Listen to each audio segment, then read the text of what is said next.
What's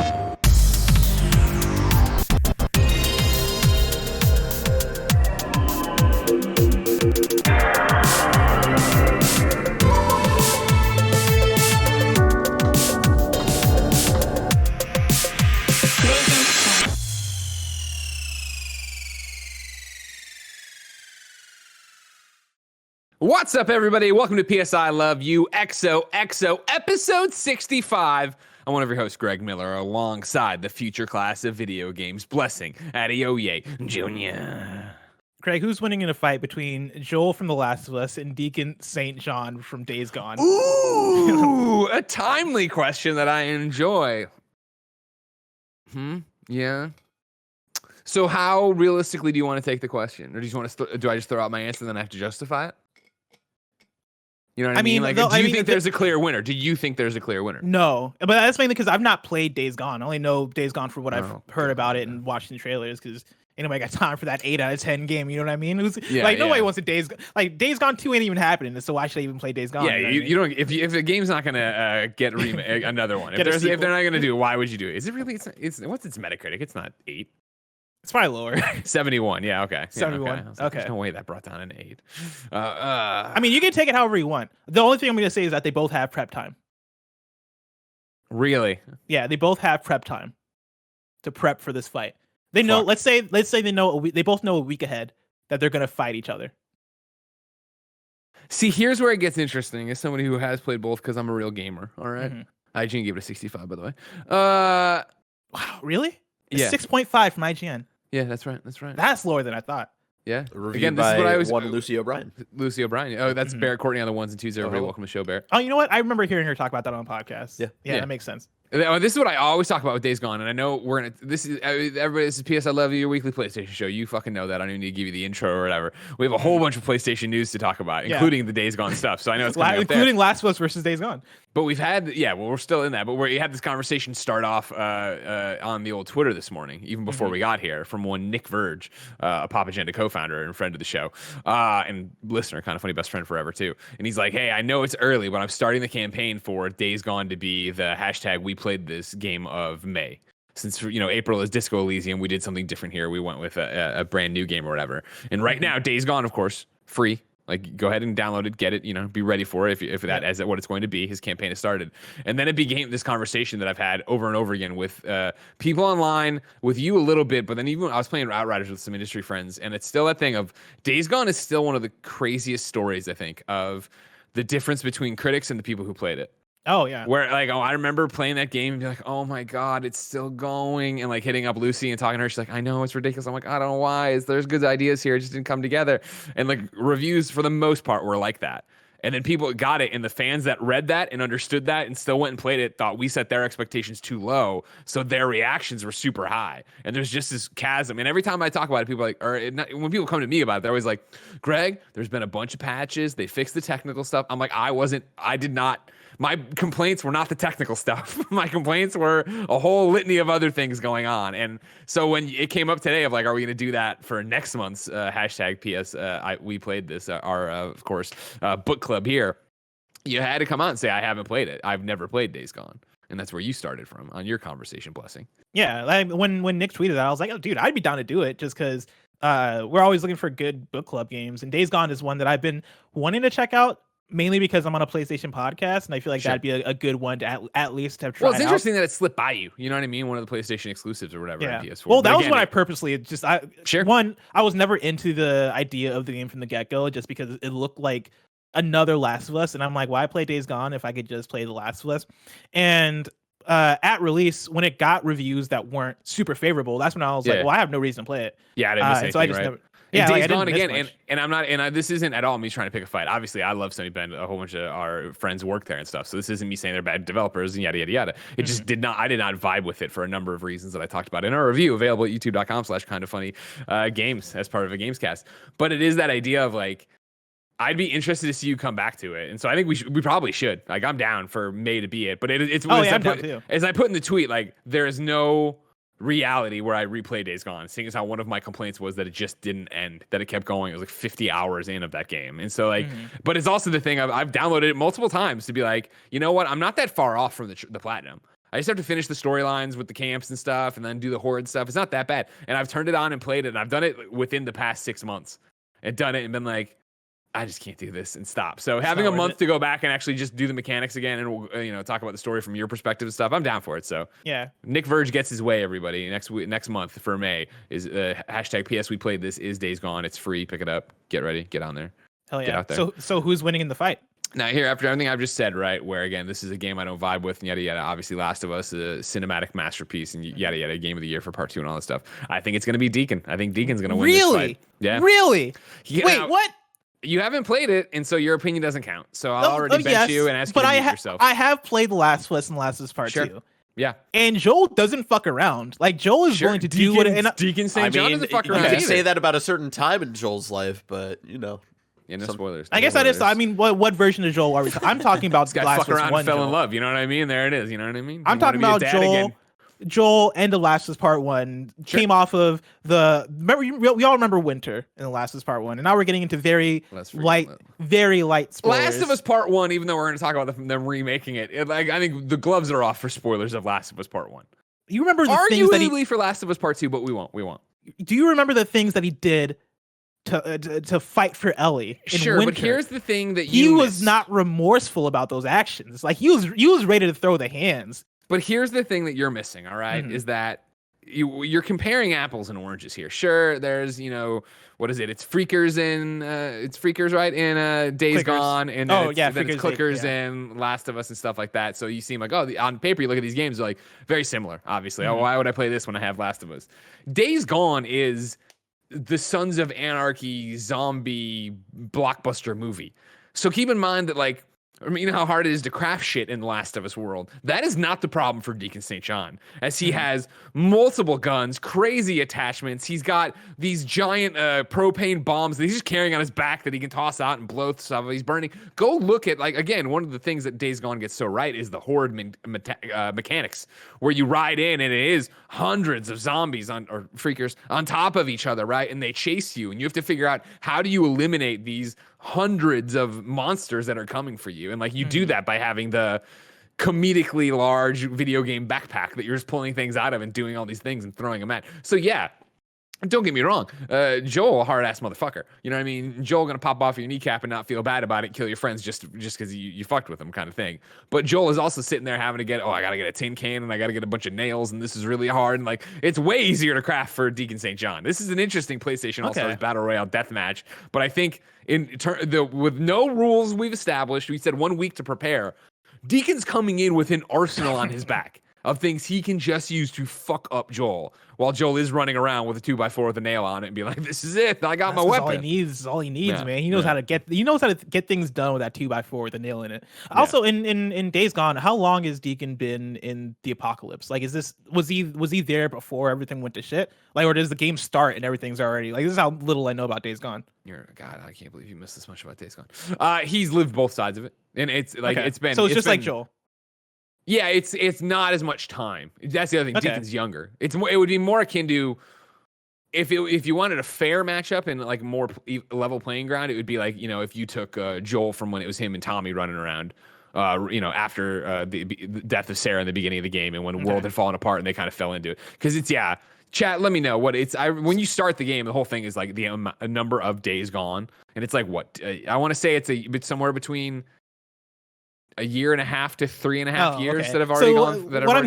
What I'm hearing right now is that Joel's been in it longer. Joel is more experienced in this world. Joel has done what it takes to survive. He's way slower. Longer. He's older. He's weaker. Yeah. I mean, probably stronger though. Like you gotta be strong. You remember Last of Us Part 1? He is legitimately like, fucking, there might be a clicker on here. I'm scared of him. Like, he's scared of him. Deacon ain't scared of shit. Greg, Deacon and his boy Boozer, they're out there on their bikes, fucking shit up.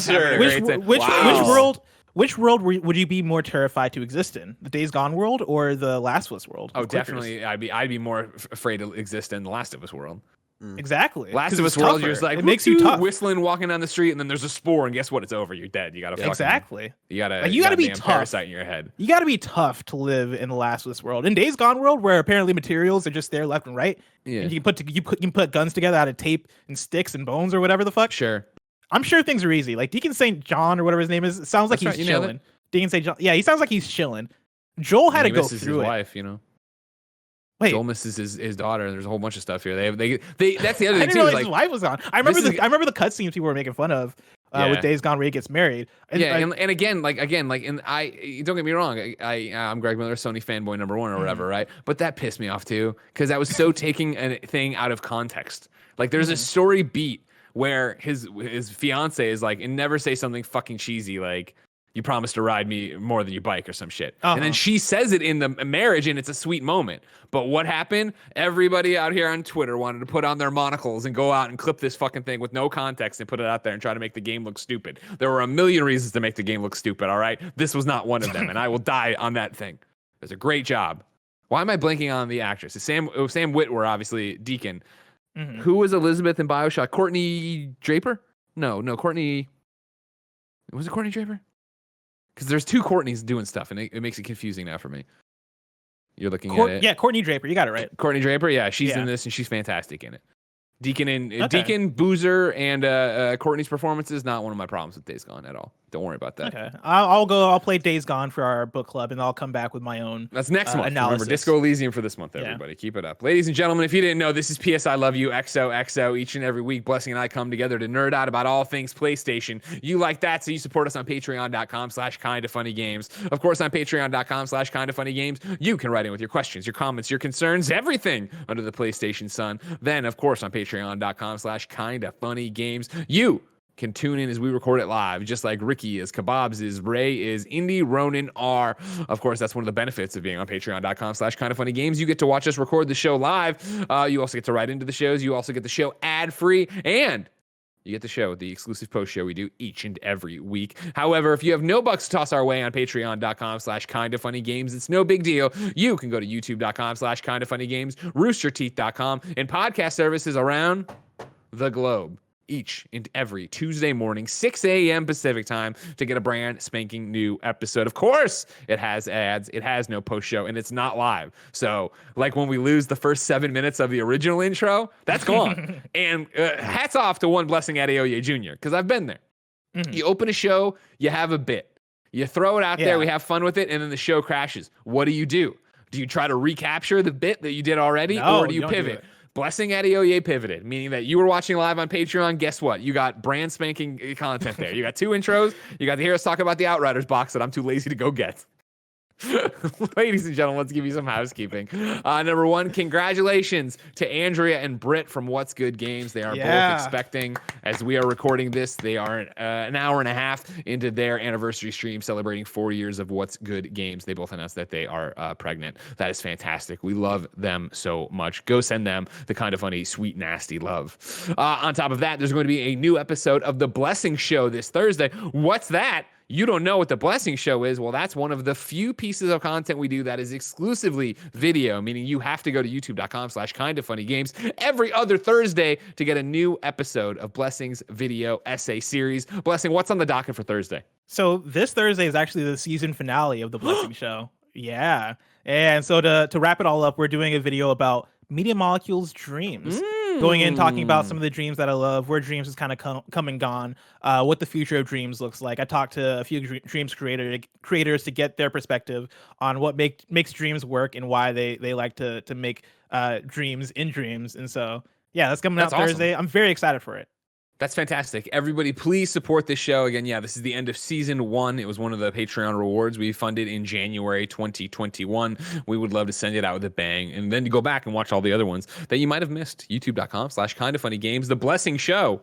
If this one doesn't get 30,000 views, and it's over. Good for Blessed. It's not looking good for Blessed. I'll have to move over to GameSpot.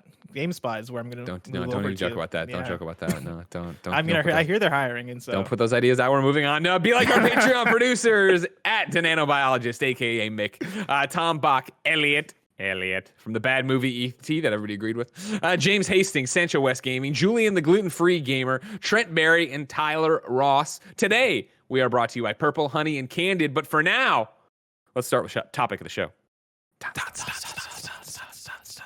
It's that thing where I had both an inhale and then a burp, and then I had to say topic of the show, and I kind of tripped up on topic of the show. Blessing, it shocks no one, I'm sure, who's paying attention to PlayStation news. We're going to be talking about Jason Schreier's Bloomberg article. Of course, this was the article heard around the world on Friday, covering such crazy things as The Last of Us getting a remake already, no Days Gone 2, people leaving PlayStation, and all manner of what the fuck kind of announcements. So, as we did on Games Daily, I'm going to read it here just to give everybody the same jumping off point, and then we will pivot away from so much of the exact news to more of where are we a weekend later. Okay, Bless?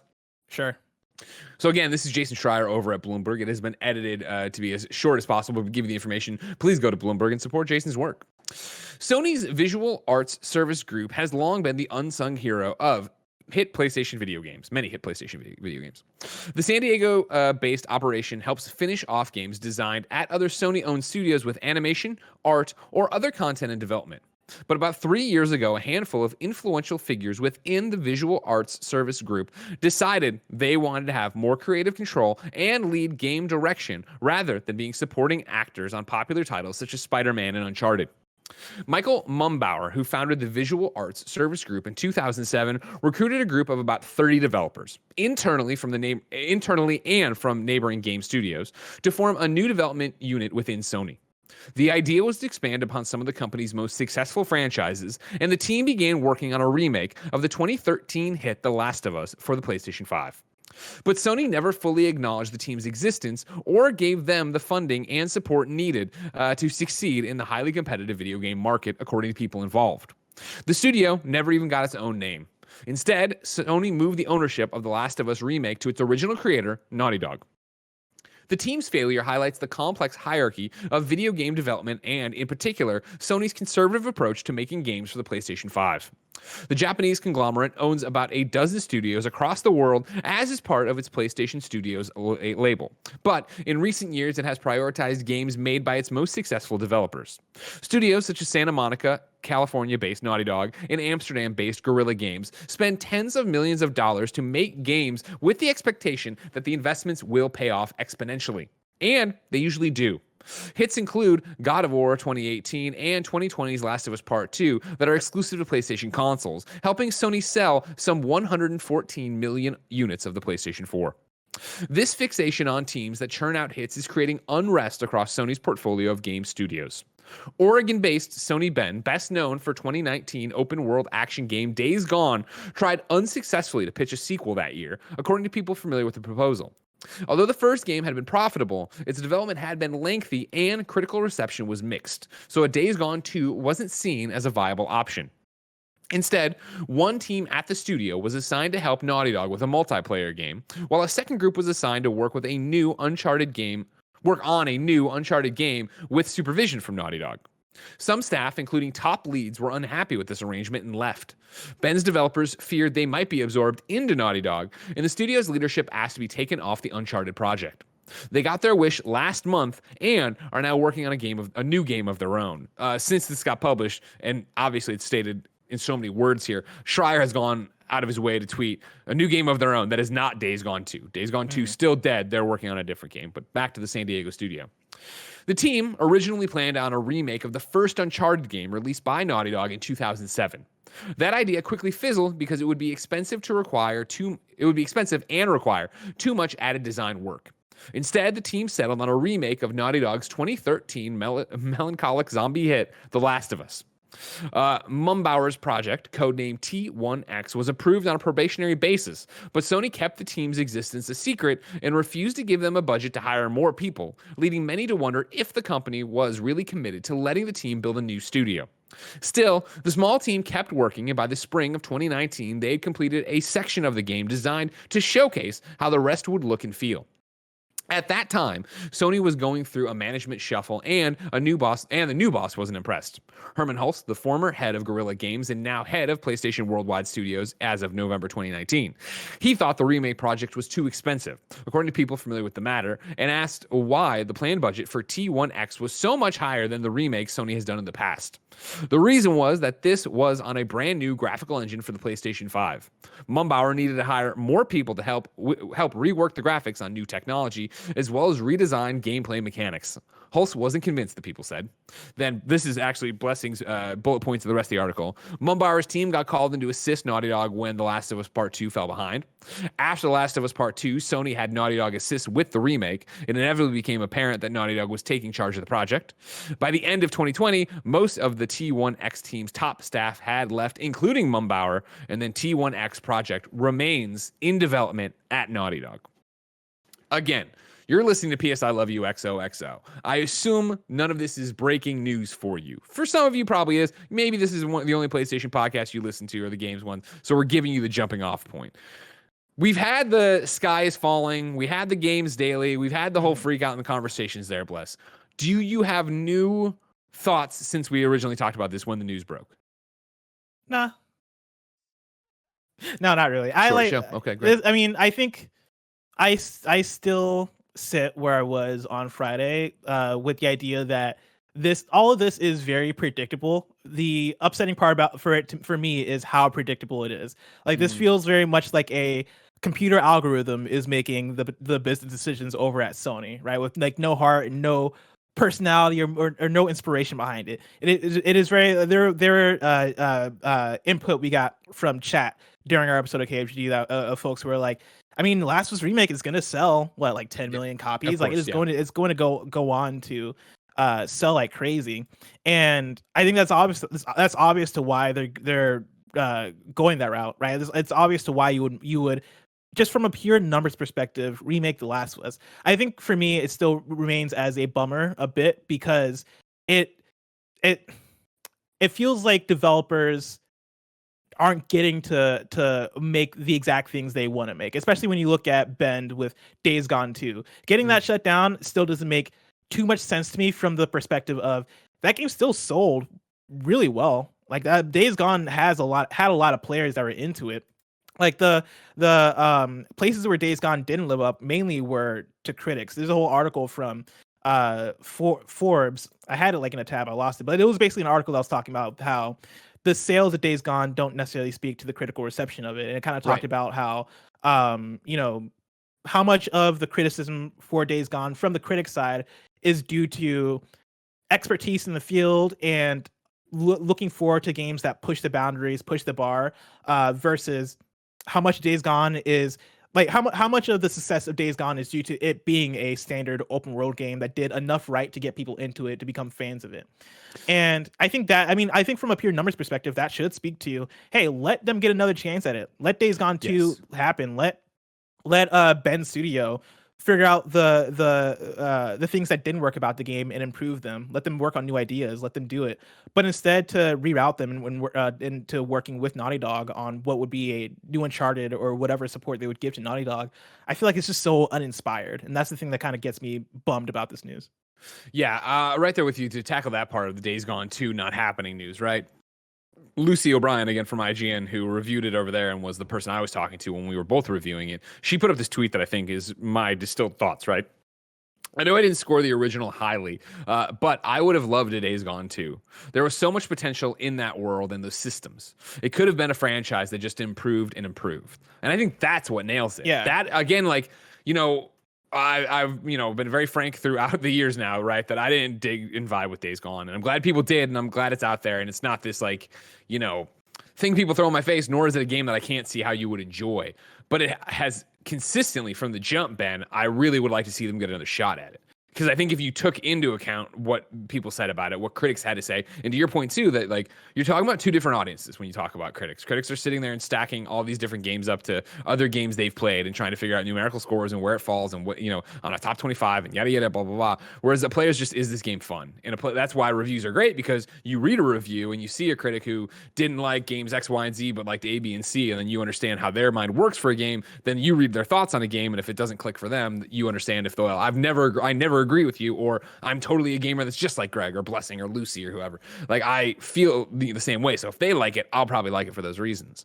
I think there is enough of a Days Gone audience. And again, so in the PlayStation ecosystem, like, I see the people who are, these huge Days Gone fan. His name escapes me right now, but they just hired a new community manager at Bend, who is the one who is driving the every year Days Gone anniversary event that was rallying the audience and doing screenshots and talking to developers and doing this. Let alone the fact of, keep in mind, like, especially for you, I'm going to be interested in your thoughts on it, Bless, when you download it and jump into Days Gone. Like, they've put out so many patches for that game, so much content for that game, not even fixing things, new content for it, that even for me, you know, now if we're doing it next month, like, I'm not going to replay Days Gone, but I'll platinum it, and I will venture into what the DLC is. I will venture into, you know, what actually got added to that game. Like, that's a game that they have a community for and they built around, and I think that community would have been there for a Days Gone 2, and I think it would have been an easy sell in terms of reviews and critics to be like, hey, you didn't like X, Y, and Z. You know, we've made the game a tighter narrative. We've focused in on this, that, you know, there's more variety when you're trying to take down enemy encampments, things like that. We talked to Sucker Punch and we learned what they did with Ghost, and we've applied that. Like, I feel like even before you even put pen to paper on what the game design doc should be, I could write you the talking points you go out and say to an IGN on an E3 stage. And that's why I wish they'd have a shot, because I think that team is so talented. And the other thing about it is that team is clearly so passionate about it.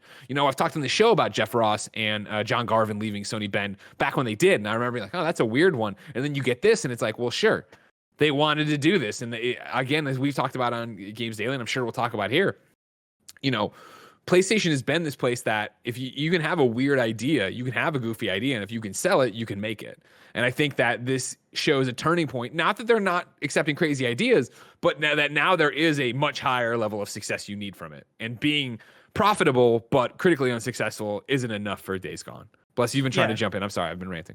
Well, I mean, to reinforce the fact that people are there for Days Gone, fans are there for Days Gone. There was a tweet from Benji Sales on Twitter, who tweets all the time about video game sales. He tweeted out a little bit over a year ago. This is from January 9th, 2020. Days Gone was the best-selling PS4 exclusive on PSN in 2019, and also made top 10 best-selling digital games of the year. As a reminder, Days Gone came out in 2019. Sony won't do PR on the success of this game, but I'll keep pointing it out for them. Happy for Bend and excited to see what they're working on next. And then he follows that up with saying, impressively, it sold more copies on PSN than other major 2019 releases like Mortal Kombat 11 and Borderlands 3. The game has been a great success. Should be a strong IP moving forward for the PlayStation brand. And again, he tweeted that out over a year ago. But from a sales perspective, yeah, like Days Gone should have. I feel like Days Gone should have been Days Gone 2 should have been greenlit. Yeah. And for me as a fan, I'm in this fun place where if you had asked me last year, I'm pretty sure we've had this discussion over the course of PSILOVE last year about what Bend Studios is working on next. I would have told you that, man, I'd love for them to work on a new IP, or I'd love for them to work on Siphon Filter or something that's not Days Gone. For me, as somebody who was never into the idea of Days Gone to begin with, I was looking forward to them possibly working on something else. But for me, as somebody who is paying attention and wants to see the studios thrive and do well and be able to make their dreams come true, I want Bend Studios to make Days Gone 2 if they want to make Days Gone 2.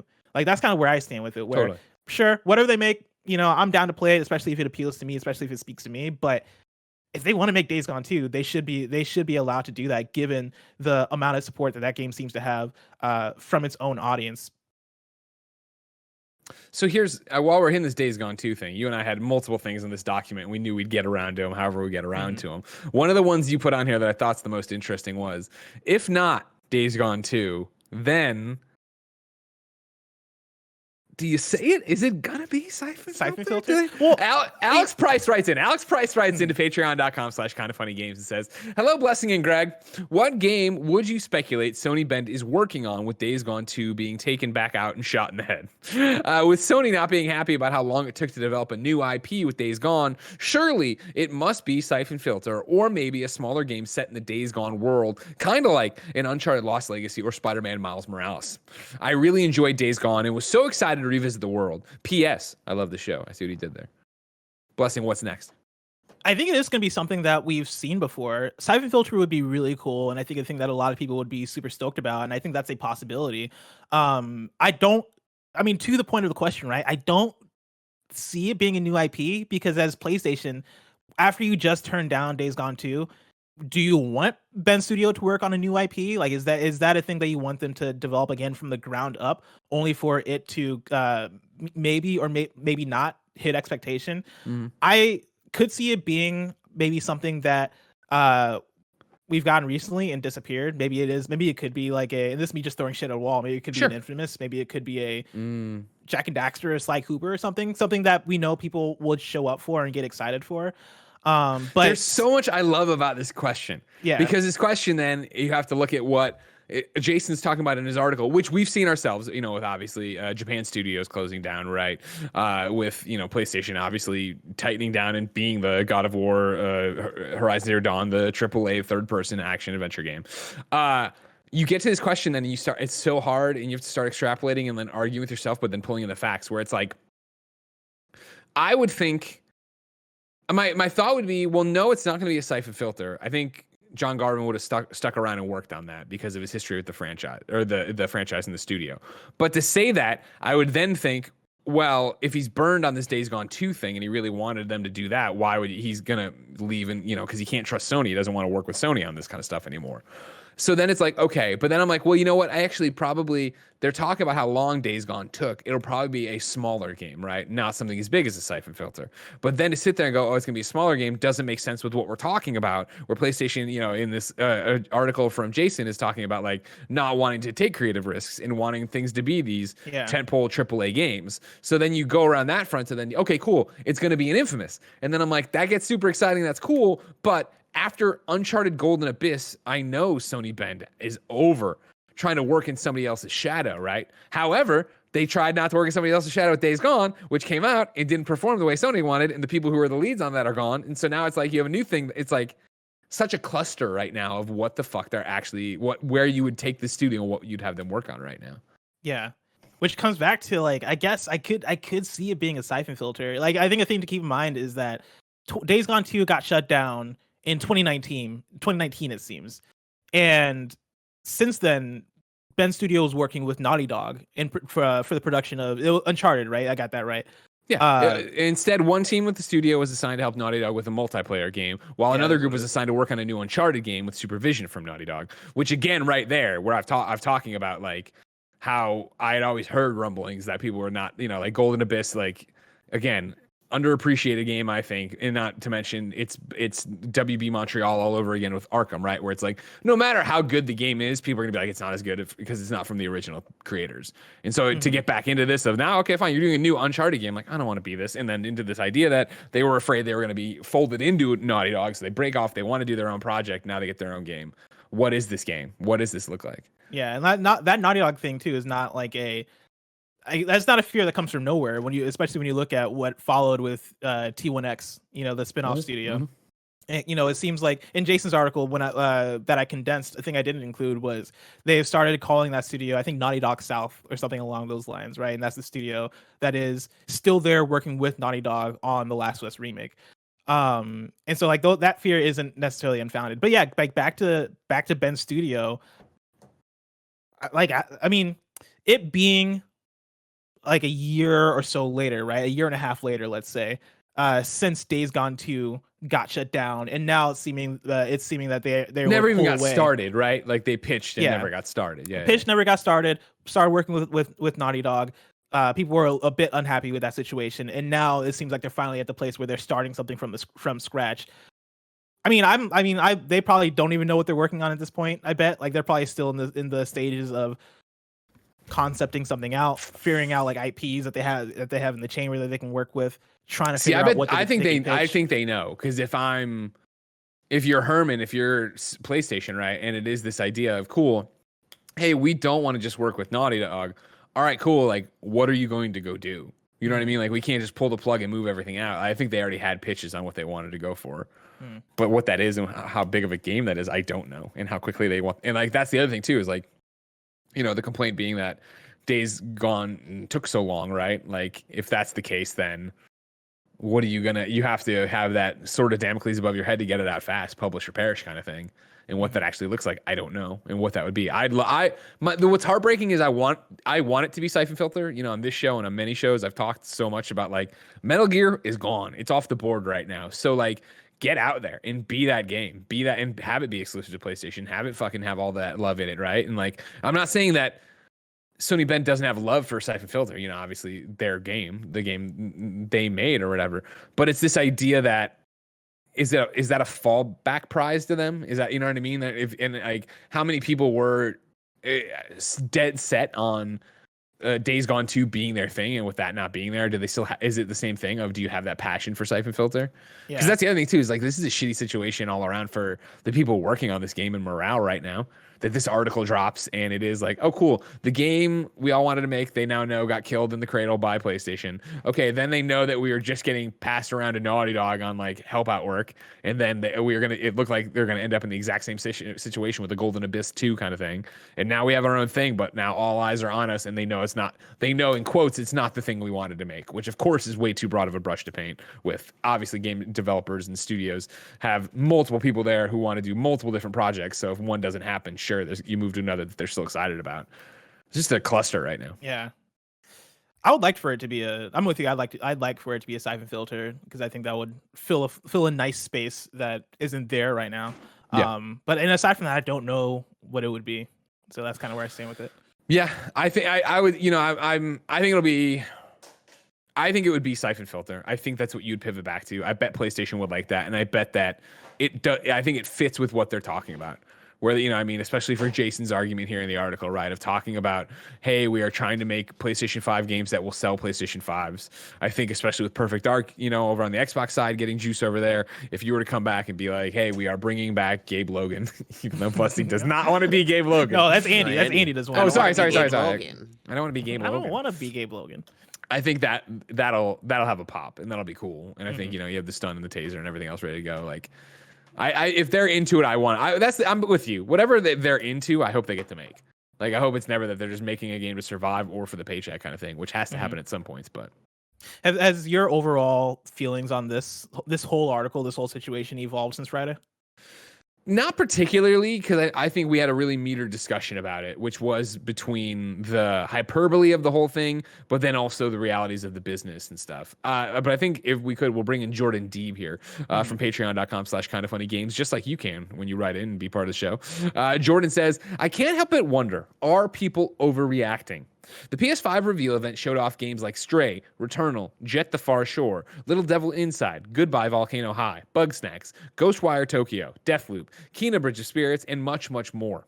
These games are all new IPs, with, at the very least, timed exclusivity, if not full console exclusivity, and a range in both indie to large studios and all different genres.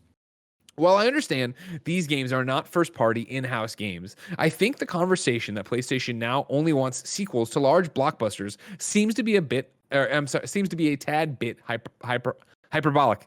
And that's not even to mention the games that we don't know that haven't been announced yet, such as the confirmed new IP Naughty Dog is working on.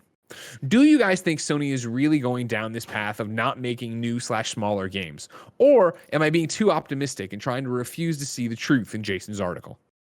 For me, this is a great jumping off point, Blessing, for where my thoughts are of like, at no point I don't think this is how we addressed it or anybody else did. Are you talking about like, man, PlayStation is giving up on creativity? Man, PlayStation, like, no, like, they sold 114 million PlayStation 4s on the backs of these exclusives and their partnerships with third parties. Like, yes, do that again in PlayStation 5.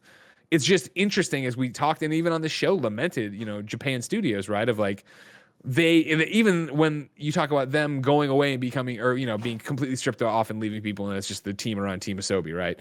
Like, that's just giving them focus in a way that doesn't ruin those games. You're still going to get another Hot Shots Golf at some point. You're still going to get another stuff from Clap Hands.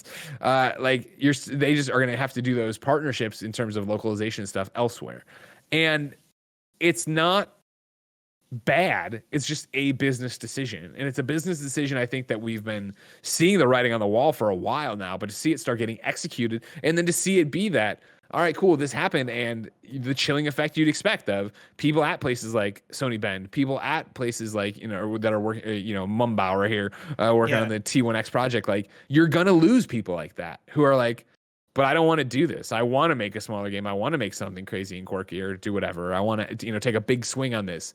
And for us to turn around and be like, PlayStation's the bad guy because they said no. Like, no, that's not how this works at all. Like, PlayStation's a business, and they're trying to continue to be a very, very, very successful business. And so I understand the reason they're not doing these things, and I'm not mad at them for not doing it, because it is that, back to that, the old tired EA story I tell all the time of Peter Moore being like, yeah, we can make an Unraveled and make no money on it because our other games make a ton of money.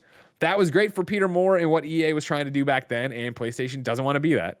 PlayStation doesn't see it getting the juice from having a Japan studio that's making smaller stuff. So why not cut them loose? And then yes, we can make deals like this. We can treat them like a Goodbye Volcano High or a Stray or Returnal. Like, we can take that Marvel Games method and throw money at games and make them a platform exclusive like that. It's just that you take all of this, what I would say the hardening of PlayStation, right, and the cementing of what their actual playbook is for the PlayStation 5 generation. You compare that to Xbox, and Xbox is doing something totally different, right? Of, let's snap up studios, let's put them all on Game Pass, let's give them to you free, let's get them in the cloud, let's do this. And we got Bethesda, we got Double Fine, and we're going to keep buying studios like that. Like, and PlayStation's going the opposite direction of, like, I'm solidifying what we have and what the PlayStation Studios logo means. That's what that's going to mean. But what does it mean when, Xbox gets the next game from any of the Kena Bridge of Spirits developer, right? What does it mean when Xbox buys Bethesda? Yeah, or what does it mean when Xbox partners up with Hideo Kojima to make their next game, which is the thing that's been floating around as an idea. Like, I think that's kind of where I come down on this whole thing with Jordan D. Like, do you guys, the question he ends with here, right, is do you guys think Sony is really going down this path of not making newer / smaller games? And I think, like, I mean, that's exactly what we're talking about, is they are going down that path. And what you're talking about, Greg, is the way that they're bringing in newer smaller games is by partnerships, which I think is a valid way to go. I think that's understandable. And I hope they continue to do this on the level that they have, because we've talked about this in weeks prior that on PS Plus, it seems like we are getting fun new games each month that are coming out day and date, like Oddworld, like Bugsnax, Maquette, and so on, which I think can work as a great strategy. But when you compare it more to what Xbox is doing on the Xbox side, right, and having, like, buying Bethesda, having a spectrum of gigantic to smaller developers working for Xbox first party and having all that stuff to come to Game Pass, it goes back to the thing that I keep saying about what Xbox is doing, which is they are changing the standard. And I think for what PlayStation is doing in terms of hardening what they have, having that process refined, but putting out first party bangers like 1 or 2 or 3 times a year, I think that works for the now of PlayStation. But and I don't want to use the word fear because it's not really a fear of mine, but I think a possibility is that the standard gets more and more changed, that stops becoming enough on the PlayStation side of things. It's that weird thing of, in 2013, when we got the Xbox One and the PS4 being revealed, there was this big conversation about it being about the games, like, because Xbox One came out and they had that conference where it was TV, sports, all this shit, and everybody unanimously was like, dude, it's about the games. Like, it's not about these services. It's not about all this extracurricular stuff. It is about putting out banger games. And I feel like we've come to this weird full circle or maybe half circle. We've come around to where now I don't think it's just about the games anymore. Like, I think it is about the games in one hand, but it's also what you do with the games. And Xbox has kind of figured out what to do with the games. When we talk about Game Pass and we talk about xCloud and all this other stuff that they have surrounding it, enhancing the ways that you play. PlayStation is still in the place where we're getting these bangers 1 to 2 to 3 times a year when we're talking about the big first party games, and then also the third party stuff that comes alongside it. They can get everywhere. But my question is, 5 years down the line, are those 1 to 2 to 3 bangers a year enough when people can go on Game Pass and get games like MLB The Show for free, or or get Outriders at launch, or have access to Bethesda games and do all these other stuff? Do those games continue to speak the way that they've been speaking over the last generation, where we've gotten Horizon and Spider-Man and these big bangers? Does that continue? And that's kind of where this news that we've gotten today, back to the idea of The Last of Us Remake, when that comes out, it's gonna sell. Is Last of Us Remake going to sell consoles? Is my question. Is that going to bring people in the ecosystem and make them want to remain in the ecosystem? Is my question. And we're going to get that answer, I guess, years down the line. Yeah, and that's the bigger thing about it, where I'm with you too, where I'm not afraid of this, but it is that thing where you sit there and you see all these different futures playing out in front of you, like Doctor Strange. And there is this thing that we won't know until it's almost, you won't know what it is until you're too late and it's already happening. Where it is like, yeah, like, you know, I want to bring in Benjamin Barry's question, right? Patreon.com/kindoffunnygames, and says, are we about to start the Sony Santa Monica /Insomniac /Naughty Dog /Gorilla /Sucker Punch era at PlayStation? And would that really be a bad thing if the other PlayStation studios were leaned on for supporting these things? Do you think the things PlayStation are doing sound a little familiar to you? As I read Jason's piece on PlayStation, from my first-hand experience, I couldn't help but draw parallels to the Shane Kim era of Xbox, about 2007, 2008-ish. They had just announced the 360 and were winning. Experimented a lot with different types of first-party games in previous gens. Led all video games publishers in overall portfolio quality every year for 3 straight years. But then they began to focus only on blockbuster franchises, Halo, Gears, Forza, Fable. Started to turn smaller studios into support studios. Personal note, I was at a studio that saw artists disappear for months at a time and some forever to go help on a Forza. Internal studios began to be absorbed into other studios and or shut down entirely. The Halo, Gears, Forza era began. PlayStation is in such a better position than Xbox was, but I couldn't help but get an uneasy feeling in my stomach as someone who was at MGS when the very similar things in very similar circumstances that are mentioned in the article started to happen there. Microsoft Game Studios, by the way. And that's what we're talking about, where right now I think it is so easy to sit here and go, well, this is their choice, and obviously, yeah, you know, they want the PlayStation Studios brand to be tentpole AAA blockbuster titles. Well, they will keep doing these partnerships and, doing something like with Housemarque, paying them to make Returnal. You know, you come and pitch PlayStation your game, they like it, they publish it for you, and that becomes, a console exclusive at the very least, timed console exclusive at the very least. That's great. That's how that'll go. And those games, as we used to talk about, like when, PS4 kicked up, those games, and we called them just indies, would suffice while we wait for the next big game. That's great. That is, again, a proven track record that's worked. Why wouldn't it work going forward? But then the flip side, is, okay, cool. Xbox is building a stable of tentpole games that, Bethesda being AA, I'll say, and even that's being maybe a bit condescending at times. Definitely, they are making AAA games, but their success and fan bases, yada, yada. Now that they're there, they have so many different things. You have so many different things in the pipeline from the Xbox Game Studios.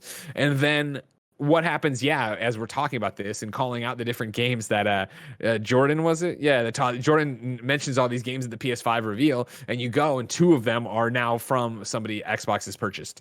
Like, that's the thing, where if you're going to sit there like, oh, well, PlayStation will keep making these deals. Awesome. But what if Xbox continues to be just as aggressive? And then when Xbox sees results on this, as we were talking last week, when your friend asks what console they should buy, and you're like, well, Xbox is actually a really great deal. And especially if you got Game Pass, you'd have this Netflix of gaming. If that continues to be successful and they keep not even absorbing other studios, just making more deals, are they throwing around more money than PlayStation is? Are they throwing around not only more money, but the fact that you're gonna have way more eyes on it? Like, oh, this is how many users we have on Xbox Game Pass this month. That's going up exponentially month over month as people do it. Like, I do think, to your question, Last of Us Remake on PlayStation 5 is a system seller. As we talked about during the show, right? The idea that I think there is they are putting that out or working on it to put it out when Last of Us is an HBO success story and people are loving it and people are finishing it and wanting to go play The Last of Us. And if you can go from in the same way The Witcher on Netflix did, I'm seeing this, I'll play the game, but now it's, I'm watching this, and it's going to be, there's a brand new version coming out on PlayStation 5. I've been waiting I know people love PlayStation 5. I've been waiting to get a PlayStation 5. Let's get a PlayStation 5. But then does it become an exclusive machine in the similar way? Like, I love my Switch and I love playing indies on it too, so this is a bit wishy-washy. But like, my Switch is mainly for an Animal Crossing, for a Mario, for a Zelda. Like, I'm waiting for something big there, and then I play everything else on the PlayStation. But is there a moment where that would change over? And maybe not for me, since my career is covering PlayStation, but for the gamer, the consumer, the whatever, to be like, well, Xbox is way better, so I'm going to play everything there. Yeah, I love Benjamin comparing this to an era of Xbox, because the thing that I was thinking about over the weekend is how much I would compare this to Nintendo. And there is a question here, or write in here, from Mark Starvagi, who touched on a lot of the same things. Mark Starvagi writes in and says, with PlayStation focusing on big hits by telling Ben they can't remake A Days Gone and remaking The Last of Us to package together with Part 2, the discourse drew a stark contrast between it and Xbox. I was surprised nobody mentioned Nintendo. The other Japanese giant releases an average of 10 out of 10, one of the greatest games of all time title a year, like Sony. They fill out their profile with other first-party exclusives and are extremely cagey about talking about them. They value their IP so much they have confidence charging full price for repackaged titles, and they sell them all. The Switch will hit 100 million units this year and is poised to become the best-selling console ever, something nobody seems to talk about, but the math tracks. The PS4 will end its life cycle over 120 million. Have Sony and Nintendo settled on the same winning formula? If so, when will we stop doubting them? And that's the thing that I like this weekend when I was putting the gears together of, yeah, they're working on we just got The Last of Us Part 2 from Naughty Dog. It looks like Ben Studio, at least the part of Ben Studio, got pulled in to work on The Last of Us multiplayer game. It seems like they want to work Sony does want to work more on an Uncharted and put out another Uncharted eventually. And then you have Mumbar's former team working on The Last of Us remake with Naughty Dog. That feels very Nintendo. That feels to me like how we get Mario Odyssey. Cool. Following year, we got Mario 3D All Stars, and that's not the following year, but you later on we get Mario 3D All Stars in the same console generation. We also get games like Mario Kart and like a multiplayer spinoff of Mario, right? And Mario, you can pull that to the extreme because there are so many different spinoffs, and Last of Us I don't think it's going to end up being that. But in another news story that broke over the weekend, right? Like there's a story floating around about how PlayStation is going mobile, and I can bring that into here. Do it. Which touches on the same idea. This is from Matt Kim at IGN. In a job listing shared on the game forum Reset Era, the PlayStation Studios head of mobile job will be based out of San Mateo, California, and quote, promote the vision, mission, and strategy for mobile game development with PlayStation Studios, according to the listing. Quote, as head of mobile, you will own and develop the mobile game strategy for PlayStation Studios and help build a foundation for future growth opportunities. Besides expanding mobile game development, the job requires, quote, a focus on successfully adapting PlayStation's most popular franchises for mobile.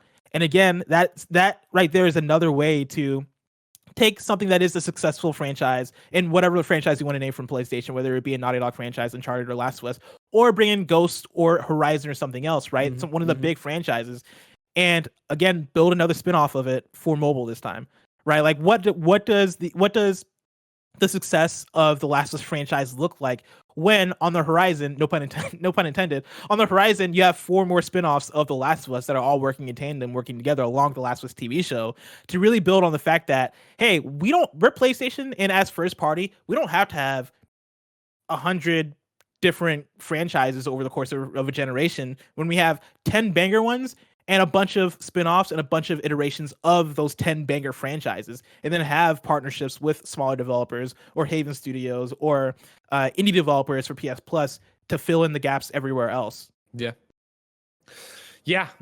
I mean, that is the question. And what do they do with this? And how do you go? Like, again, it's not them saying that they don't want new IP, right? It's them saying that they wanted to fit this blockbuster mold, right? They wanted to fit this AAA mold and what's going to happen and focus on selling a gajillion units, which again, remember when Japan Studios closed down, or again, reformatted around Team Asobi, they talked about the fact that like the difference was there that Worldwide Studios, PlayStation Studios, was very much like, hey, we want games that are designed to succeed in Western markets, all markets, right? Worldwide first. Whereas Sony Japan, the people who were leaving there were talking about, well, we want to make games for the Japanese market that have the potential to cross over. And PlayStation's like, well, that just isn't. That's not what we want. That's not how this is going to net out for us. We're not finding success with them. It is them very much coming through and being like, this is what works and what we want to work and how we want it to go through. But then it is this question of how does that go? Even for Mark's question about, Sony and Nintendo having settled on something, what gets interesting there is that, and this is again, way down the line, different timelines and realities, but like, I think that Nintendo's able to do it because Nintendo is from the ground up a different thing where, like for the Nintendo Switch to be an exclusive machine and me be okay with that, that's for a multitude of reasons, but a lot among them is that the Switch is so unlike my PlayStation. and that when the PlayStation and Xbox wars were really heating up, Nintendo was like, you know what? You guys have fun. We're going this way. We don't compete with you on that level. We're making games, of course, but we're not trying to put every app on our box. We're not trying to be HD. We're not trying to be the center of online gaming. You guys fight that war. We go over here. And so they went and took that chance, were able to establish themselves as that brand. And I don't expect those things out of my Switch. And it's cheaper and yada, yada, yada. But that I'm expecting a different experience out of that. For Mark to be here like, oh man, maybe PlayStation's trying to just be more like Nintendo. That works up until you're beat. Like, you know what I mean? That works until all the stuff Xbox is doing that are service level stuff right now. You start tossing in great games and great exclusives, and suddenly we have a new conversation that, well, Xbox has the best programs, and the last 7 exclusives they put out have all been 85s, 90s. They've all been amazing, and they're also all so diverse. I don't like game X, but I like game Y, and I like game, like there's that conversation. Whereas and then PlayStation's left holding the bag years into this. That is like, well, every year we get at least 2. We get at least 2 really good exclusives. And I use my Xbox though for HBO Max. I use my Xbox for everything third party. I use my Xbox to xCloud the indie games and play them on my phone. Like, you start talking about PlayStation just being caught dead in its shoes. Like, there's, by the time we're that far into the game, we've lost the PlayStation. Sony would be like, we have lost the generation. We need to focus on PlayStation 6 and making it more like Xbox. I mean, do you think that happens though? Like, because when we talk about quote unquote losing, right, we're talking about that in terms of competition between the big console manufacturers. With what this generation has become, where it is, Xbox is doing their own thing, Nintendo has been doing their own thing for ages, and then Sony feels like they're starting to do their own thing, especially when you talk about Xbox kind of breaking off and focusing on the services side of it. If PlayStation 5 at the end of the day still ends up selling, let's say 120 million units by the end of the generation, does it matter what Xbox is doing with services? If PlayStation is this machine that is all about these few exclusive franchises that have a bunch of iterations on them and that people love and people evangelize, filled with all the third-party stuff that you're going to get on PlayStation anyway, versus the services and Game Pass and all this stuff on the other side, does it matter to PlayStation at all? I think in a future-proof way, it does. I think that you can be on top for this generation, but then we're talking. I mean, because this is always so hard in general to predict the future in a video game industry that drastically changed. I mean, dial it back a year and be like, do you think Xbox is going to buy Bethesda? Like, fuck no, what are you talking about? But I think it's the technology aspect that keeps gaining on it now.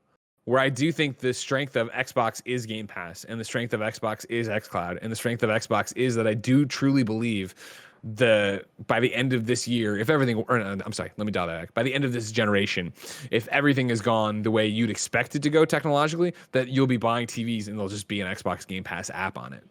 And that is such a crazy idea, but if they get it to work and data caps and yada, yada, yada, all the hurdles in front of it, I don't know. Like, I feel like that's what changes it to the point of, does it matter that you have the box? Because again, like, we're always reminded that for so many listeners and viewers, it's a monetary conversation of like, well, where can you get it? And so like, you already see Outriders is the toast of the town right now. Everybody's playing it, and everybody's playing it going, man, this is a great game for what it is. I don't know what the fucking story is. This is that and the other, blah, blah, blah. Like, my inventory might get eaten or whatever by this bug, but I'm having a great time with it right now. Like, that's a game you look at and you go, oh yeah, for $15, why not? And $15 on a Game Pass and 100 other games, why not? Yeah. Whereas like, are you going to put the 60 down on PlayStation 5 for it? That's a 70. Harder sell for people. Well, I thought this one. Did I get I mean, you might have it right. I'm not. Somebody had said. I assume every full price game on PlayStation 5 is 70. I don't think they upgraded their price when they did it. Okay. But Outriders PS5 is 60. I mean, it's 60. Okay, that actually makes sense. If it's, is it a free upgrade from PS4 to PS5? Is, yeah. Okay. Wow. Hold on. Let me not speak out of turn because I did not do the upgrade path because I already had my. Yeah, PS5. I got a PS5 one of it, right? So yeah, hold on. PS5 free upgrade.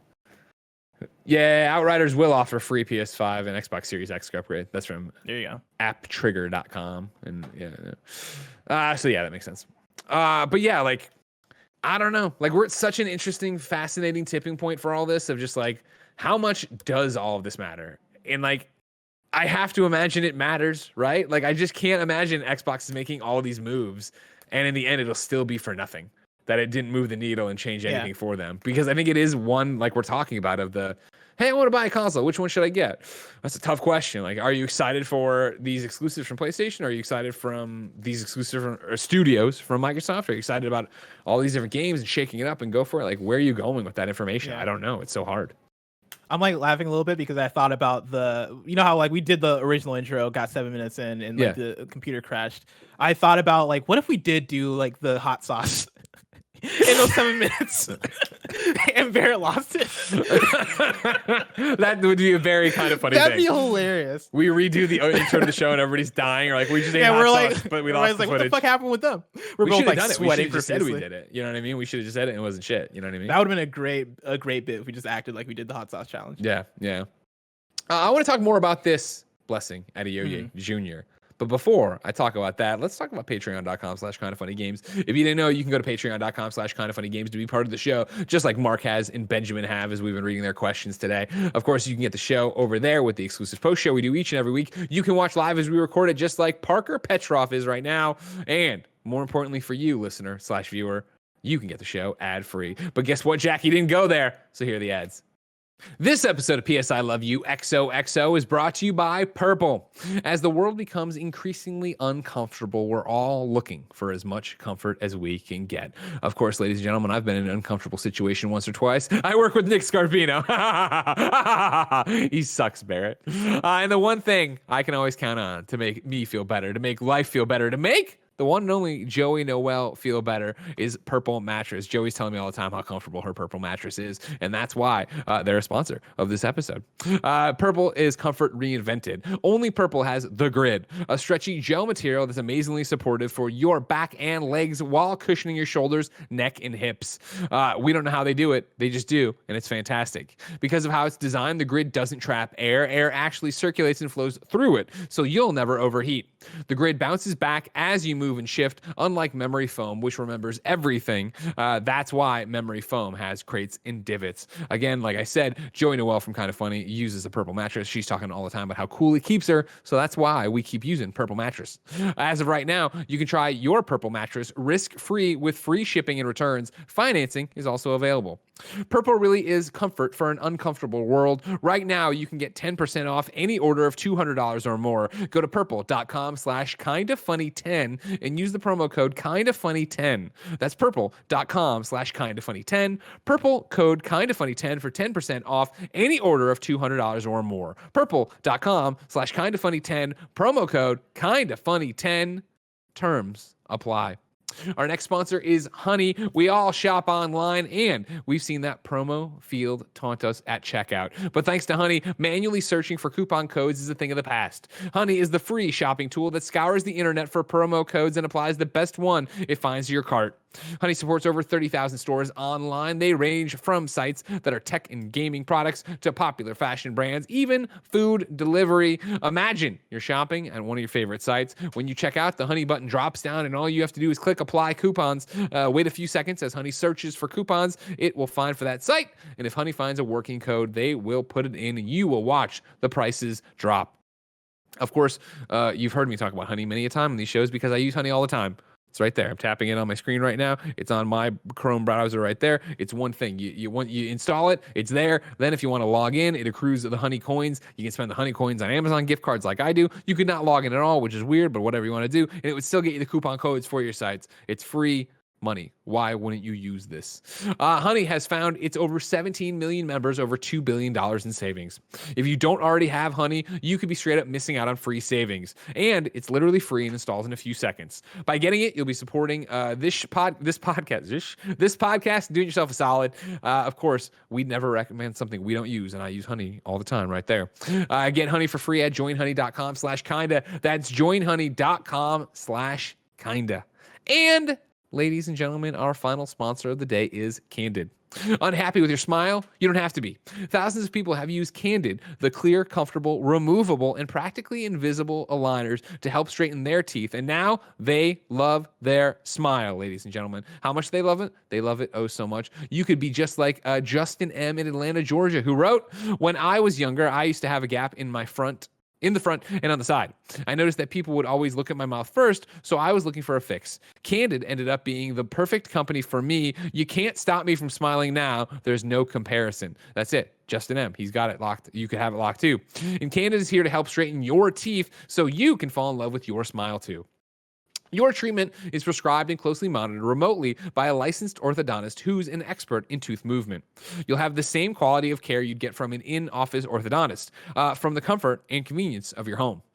And while other companies use general dentists, Candid only works with orthodontists. With Candid, the same orthodontist who created your plan is with you from start to finish, so you never have to wonder how you're doing. The average Candid treatment is just 6 months. You'll start seeing results way before then, and it costs thousands less than traditional braces.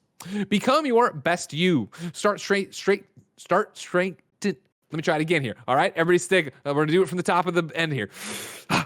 Become the best you. Start straightening your teeth today. Right now, you can save $75 on Candid's starter kit. Go to candidco.com/kindafunny and use the code kindafunny. That's candidco.com/kindafunny. Code kindafunny. Take advantage of this limited time offer and save $75 on your starter kit. Candidco.com/kindafunny. Code kindafunny. So let's get to something we've gone around on all this stuff, and it's just a great show already. Just a banger of an episode. Barry, you having fun? Oh, yeah. Yep. Yeah, that sounds great, Barry. Thank you. The other thing and what we titled this episode about was about Blessing. We don't need a Last of Us remake, correct? No. Not at all. It's a ridiculous idea. That's where I come back to of like that is a computer algorithm business decision where you look at the numbers and you're like, yeah, a lot of people will buy a Last of Us remake if we made one. But like you look at Last of Us and you're like, that game does not need a remake. Like just from a creative standpoint, that game is very playable. I can play it right now on PlayStation Plus Collection on my PS5, and it's a PS4 version that has 60 FPS and works seamlessly. That game mechanics wise is great. There are a billion other PlayStation games I could look at and say this game needs a remake way more than The Last of Us. Imagine if like, because that came out in 2013, right? The Last of Us. Mm-hmm. Like imagine Rockstar Naughty Dog coming out and being Rockstar, like, yeah. we're remaking Grand Theft Auto 5. Like that's where we're at right now. I wouldn't put it past them. They're not going to be happy till we've all bought Grand Theft Auto 5 on every device, no demand. I'd be actually very excited for a Grand Theft Auto 5 remake. I would be ecstatic. What? You're saying The Last of Us doesn't need to be remade, but Grand Theft Auto 5 needs a remake? That's different. Whoa. I try to jump into GTA Online all the time, and I struggle. But and like imagine GTA 5, but it's Red Dead Redemption 2 level graphics. You know, like isn't that sexy? That's sexy. Here's the thing though, is what we're talking about too. I think that even that argument's flawed, Barrett, where you're like, you're talking shit. Last of Us doesn't need. We're all gonna play Last of Us. Like this is not a saying. This thing somebody tweeted me and was like, yeah, you on Games Daily, you're talking about how it doesn't need to be remade, but then you're also talking about how you're gonna play it. Wouldn't like a real choice be to protest and not play it and not talk about it? Yeah. And I was like, fuck no, like I'm not games don't need to exist in general, so it's like anything's a luxury on it. And so yeah, I'm gonna go play this thing. And Jordan Deeb in the live chat says, does The Last of Us need to be remade? No. Will we all still buy it and play it like clowns we are? Oh yeah. Yes, of course we are. It's one of the best games of all time. So it's like you're gonna toss this in there and like I want to see what it is. I want to see what chances you took. I want to experience it with the improvements of Last of Us Part 2. But none of this detracts from the fact that it doesn't know. Like, why are we remaking The Last of Us? Last of Us doesn't need to be remade at all. Not at all. And so that's the GTA thing of like 5, however, I would play the shit out of GTA 5 remake, even though GTA 5 came out after Last of Us. But again, that's because I'm broken. Sure, of course. And it's that idea, of like they're gonna put these improvements in and do it. But I think it's more the idea of like you're talking about. I think that it is just a computerized move. It is how do you make money move or whatever. And yeah, it's gonna work and it's gonna do this thing. But we all played The Last of Us, and couldn't you? I feel like you wouldn't see the financial bottom line if you're PlayStation from doing it, but you could just again. I diffuse the own argument as I build it. I get it's about money. I get that it's there, but it's like Last of Us came out on PS3 June 2013. It came out on PlayStation 4 in 2014.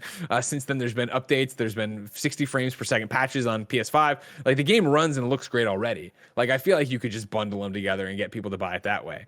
But if you want a sexy thing and move the units, of course you're gonna go do this. But still, it doesn't need to exist, Blessing. Yeah, I'm gonna play it though. Of course we are. And we're gonna love it. It's gonna get 10s probably. Yeah, it does fall into the stretch. Like there's on the realistic business end of it, if PlayStation is leading into like this Nintendo, like, hey, we're fewer franchises, but we're gonna do more with those franchises. This is the way you do more with one of those franchises. And like is it? Because man, that's what I think also sucks about it. Where it's like for what years now we've had the rumor of but there's this PlayStation San Diego studio that isn't San Diego Studios, it's another PlayStation San Diego studio, and they put up a job listing and it was like, working with somebody else's franchise. They're working on a new installment of Uncharted.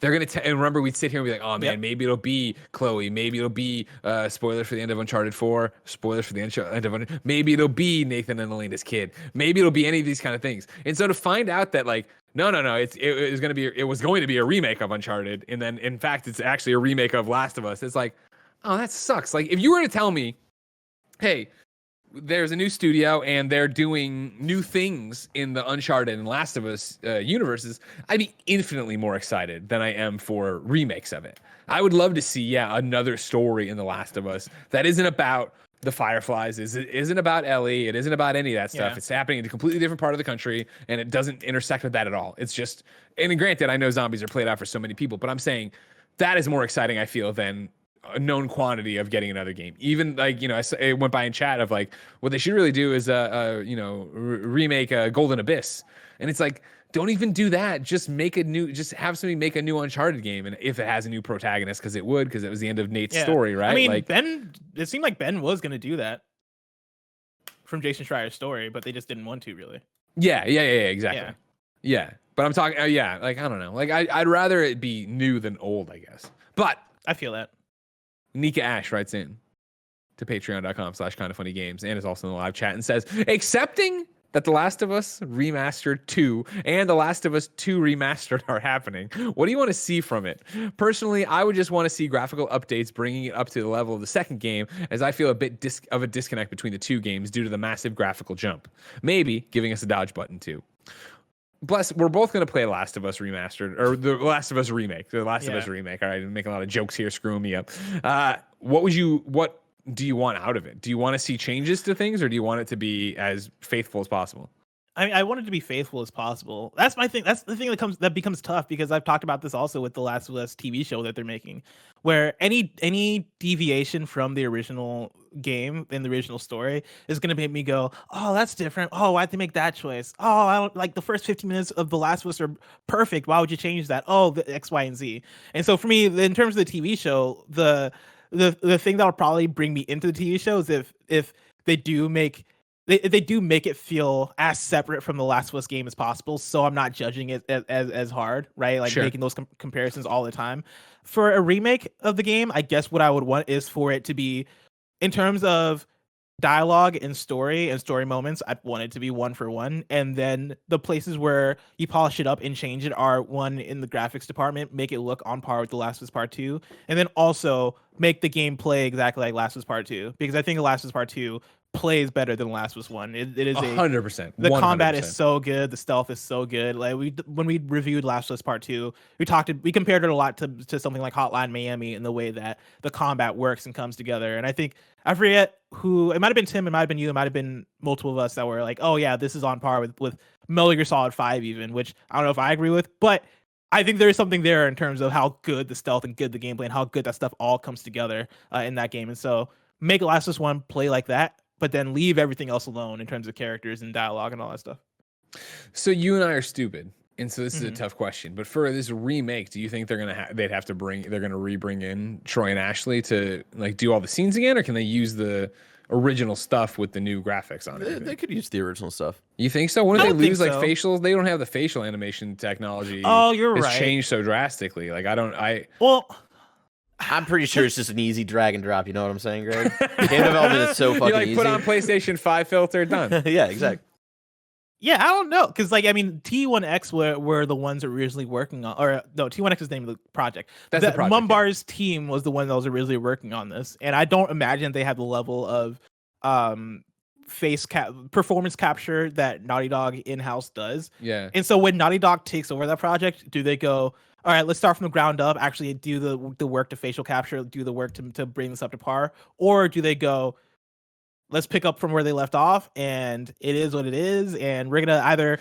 And that's it. Like, yeah, you dialing back this story, right? In talking about like why Herman wasn't happy apparently with this. The reason was that this one was on a brand new graphical engine for the PlayStation 5. Mumbauer needed to hire more people to help rework the graphics on new technology as well as redesign gameplay mechanics.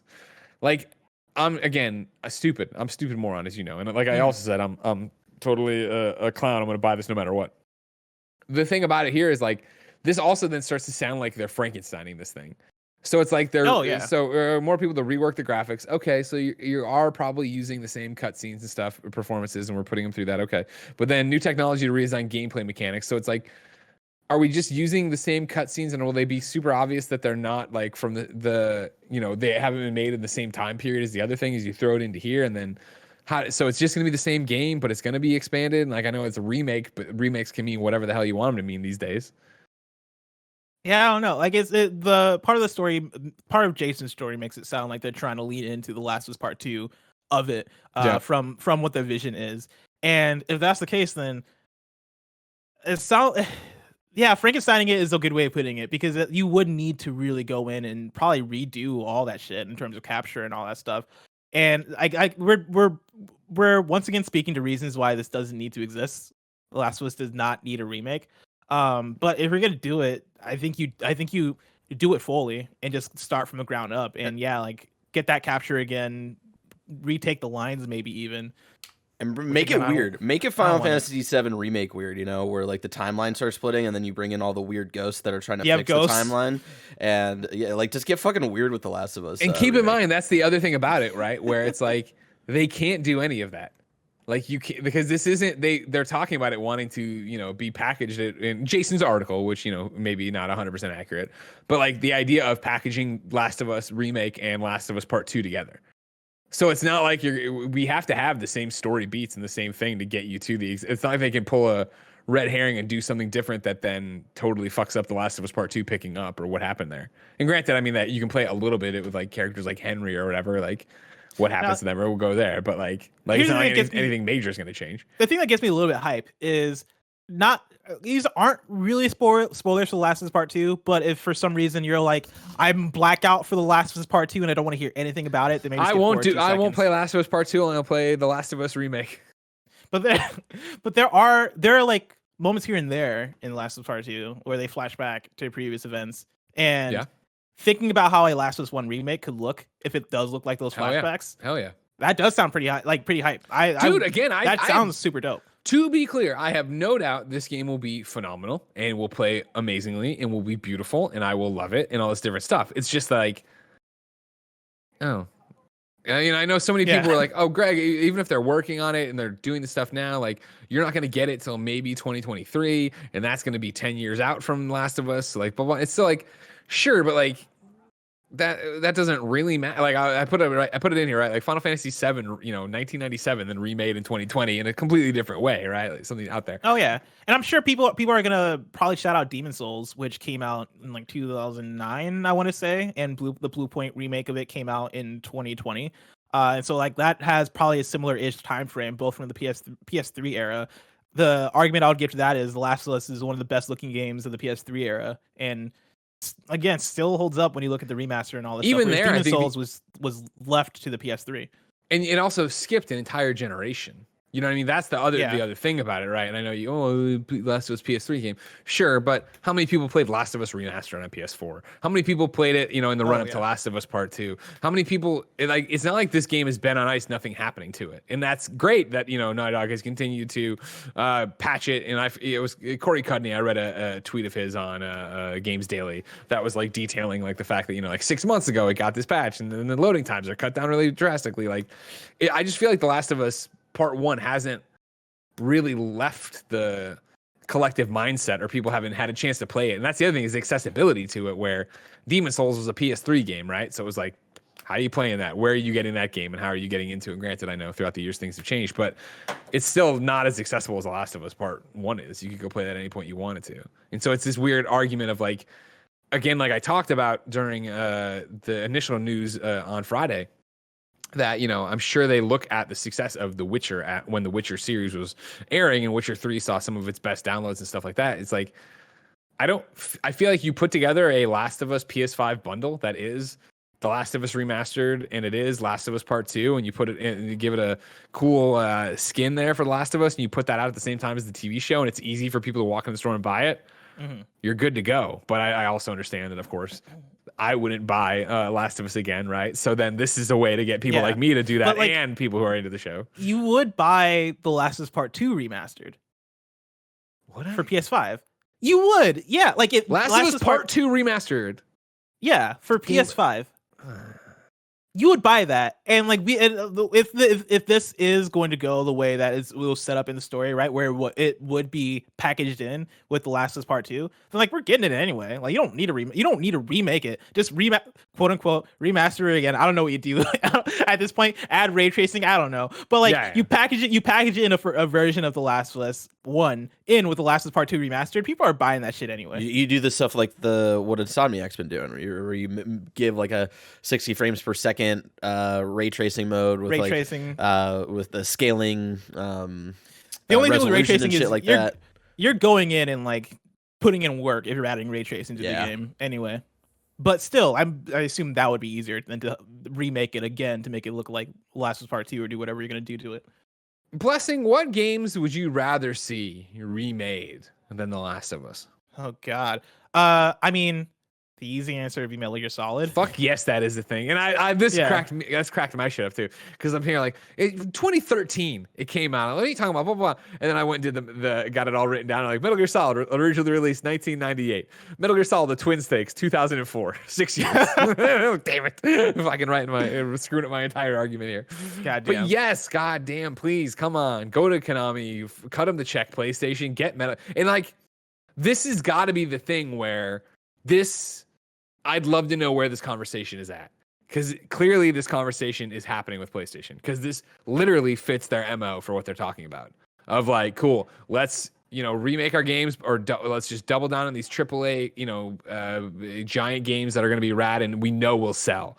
If PlayStation fucking was able to come out and be like, we talked to Konami and we've got the Metal Gear license and we're doing Metal Gear Solid, or we got the rights for Metal Gear Solid 1 and we're fucking going to it, and somehow they got Kojima involved. You know what I mean? Fuck yeah. Yeah, you say all that, but I can easily see the Xbox conference, this E3 opening up, and it is Hideo Kojima walking down his oh my God, yeah, like you hear that sound, and this isn't gonna happen. This is not gonna happen, but you hear that sound, and then you see Hideo Kojima walk down his fucking stairs that Jeff Keighley loves to get for him, and they're lit up. He walks down, everybody goes crazy, and it's an Xbox Game Pass exclusive. I fucking would lose my mind. I don't care. If I'm getting Metal Gear Solid remade, I don't care where I play it. Yeah, I'm getting hyped over that. But yeah, no, it's like that. And to keep going back to Jason Schreier's article, right? Like one of the reasons why they went The Last of Us over any other choice is because it would take less effort, because the game is already kind of modern, and so you're not doing as much work to The Last of Us as you're doing to an Uncharted to remake that. I'm sure that same conversation would come into play with Metal Gear Solid of, hey, it's a PS1 game. If we're going to make this to make it modern, we're going to have to rework it from the ground up and totally change what this game looks like, plays like, all that stuff, which is going to be an expensive process. You're making a new game at that point. But they do it. It's a better hard that in that game would sell. That game would sell more than let me not speak out of turn. But like, you'd imagine the sales for that game would be fucking insane. It would fucking for a Metal Gear Solid remake. It would crush. Like, I'm not going to compare it to Last of Us remake, but still, like it would crush. probably comparably at. I think it would be comparable for sure. And if they nail it, I think it would surpass. Because I think you'd bring in so many different people who like. God, Metal Gear Solid already has so much juice behind it. You don't have to worry about it, but do that. The other one out there for one, Janet Garcia, Jack and Daxter. Jack and Daxter. Yeah. I thought about Jack and Daxter. Here's how you do. Like, you don't tie it, of course, to a movie, but you kind of do the Ratchet and Clank thing. What they slightly did in 2016, where maybe it's a little more reimagined, kind of like bringing people up to date of like what that story is, and add some new elements in there, like, and then like make it like $40 or whatever, like that equivalent is for this generation, which is still kind of hazy because of the whole $70 thing. I think that would do pretty well. That'd be hot. One for me, actually a couple for me, even though I know these aren't the big names of The Last of Us. Wait, can I stop and jump back in though? Because I almost put Jack and Daxter on here for the remake thing, but I think Jack and Daxter would honestly should just be a thing that they just do. I don't think you need to remake it. I think you can just drop it in and like, guess what? Because even, we talk about Crash Bandicoot and you talk about Spyro collections and you talk about Ratchet and Clank now. Like, I think Ratchet and Clank's going to be an interesting one of, cool, is the market down for a modern, mascot platformer or whatever, you're running on do that. And like, if they are, do we look at, getting somebody, Jack and Daxter and see what they do with it? Because obviously you don't want Naughty Dog to go back to it, but there's somebody else you could get. Yeah, Jack and Daxter, it's about time. There you go. Yeah, exactly. Just, you really want to know what you do. You really want to know what you want to do. You want to sell some units and get crazy here. At the end of Ratchet and Clank, it's credits, and then it comes back, and it's Jack and Daxter stepping out of the portal, and them stepping out of their portal. Yo. And you put it up, and it's Ratchet and Clank versus Jack and Daxter coming, 2027 I just got or whatever. chills. I just got chills. That was hot. Yeah, and it cuts. It's like Ratchet and Clank will return in ... Yeah. And this is how it all builds to PlayStation All-Stars Battle Royale. Yeah. I mean, since we're getting crazy, I know, right? PlayStation All-Stars Battle Royale remake. Remake by Ben Studio. The while we're here, we're getting crazy. The thing I do like is the idea of look, at the end of the credits, you just get it. It's not even like a Ratchet versus Jack thing. It's just a tease for Jack and Daxter, and it become like over the course of however long, you get teases from like the major mascot platforms for PlayStation that are teasing each other's games. And it doesn't have to build up to anything. Maybe it does build up to something, who knows, but it is Ratchet and Jack, and then also Astrobot and Sackboy, like all kind of built like teasing toward each other's games, and Kratos, as a way to build in like a mascot, and Kratos for some reason, all building towards like this mascot platformer, quote unquote universe that again doesn't have to work with each other, but nods to each other. Right now, tossing some chips on the table here for a bet. Ratchet and Clank Rift Apart. The whole thing is going through multiple realities. Like, we have to pop up in Jack and Daxter's reality for a level, right? Right? When was the last Jack and Daxter? I don't think so. I think we're hyping ourselves up too much. Jack and Daxter, A New Frontier, A Lost Frontier, something Frontier. Wasn't the racing game or something like that was like the last like... No, this came after this. It was a PSP game that came after the racing game or whatever. But even if it's just like a fucking... so like Jack 3 was the last mainline one. Yeah. Cool. Well, no, the PSP one was mainline. Well, I mean, what do you mean by mainline? The PSP one continued the story. Okay. But like if they put out... Because Jack 3 came out in 2004. Like if they put out a new Jack game, would it possibly be called Jack 4? No, you'd restart. Yeah, you'd have to restart. Yeah, Jack and Daxter Lost Frontier was 2009. Because he had the collection also on PS3 and also on Vita. Here's my thing is, I don't even think it needs to be a full-blown we're in the level forever. I think it can just be a cutscene of them getting the power and like going suck through, and they pop out and be like, who are you? Suck through, you know what I mean? Like, I could see something like that. Dollars to donuts, ladies and gentlemen. Put your money down. There will be a Jack and Daxter cameo in Ratchet and Clank Rift Apart. Greg has said it. Greg makes it so. Hard to believe. Don't worry, it's gonna happen. Don't worry about it. Is this a pizza bet? What do you say, Blessing? Yeah, you want to make a pizza bet? Yeah, I'll make a pizza bet. No, that's not gonna happen. Okay. I'm saying it's gonna happen. And Greg, you're only saying it's gonna be like a cutscene cameo type of deal? I'm saying they cameo in it, period. Just leave it at that. Okay. Like Jack and Daxter is in Ratchet, period. It could be as simple, I'm saying, as they get pulled through a portal and there's like a newspaper that blows by and it's got like Jack and Daxter save the world again kind of shit on it and then goes away. Okay. I'm down with that. Yeah, I'm gonna say no. Wait, hold on. Cowhand Fudka says that sounded like the Law and Order jingle. Do it again, Greg. Hey, that does sound like Wow, that. good Yeah. job. Yeah, that's really good. In the criminal justice system. No, okay. a couple for me that aren't going to be the big hit of Metal Gear Solid or Last of Us Remake, but ones that I think could do with a remake to that people would get excited about.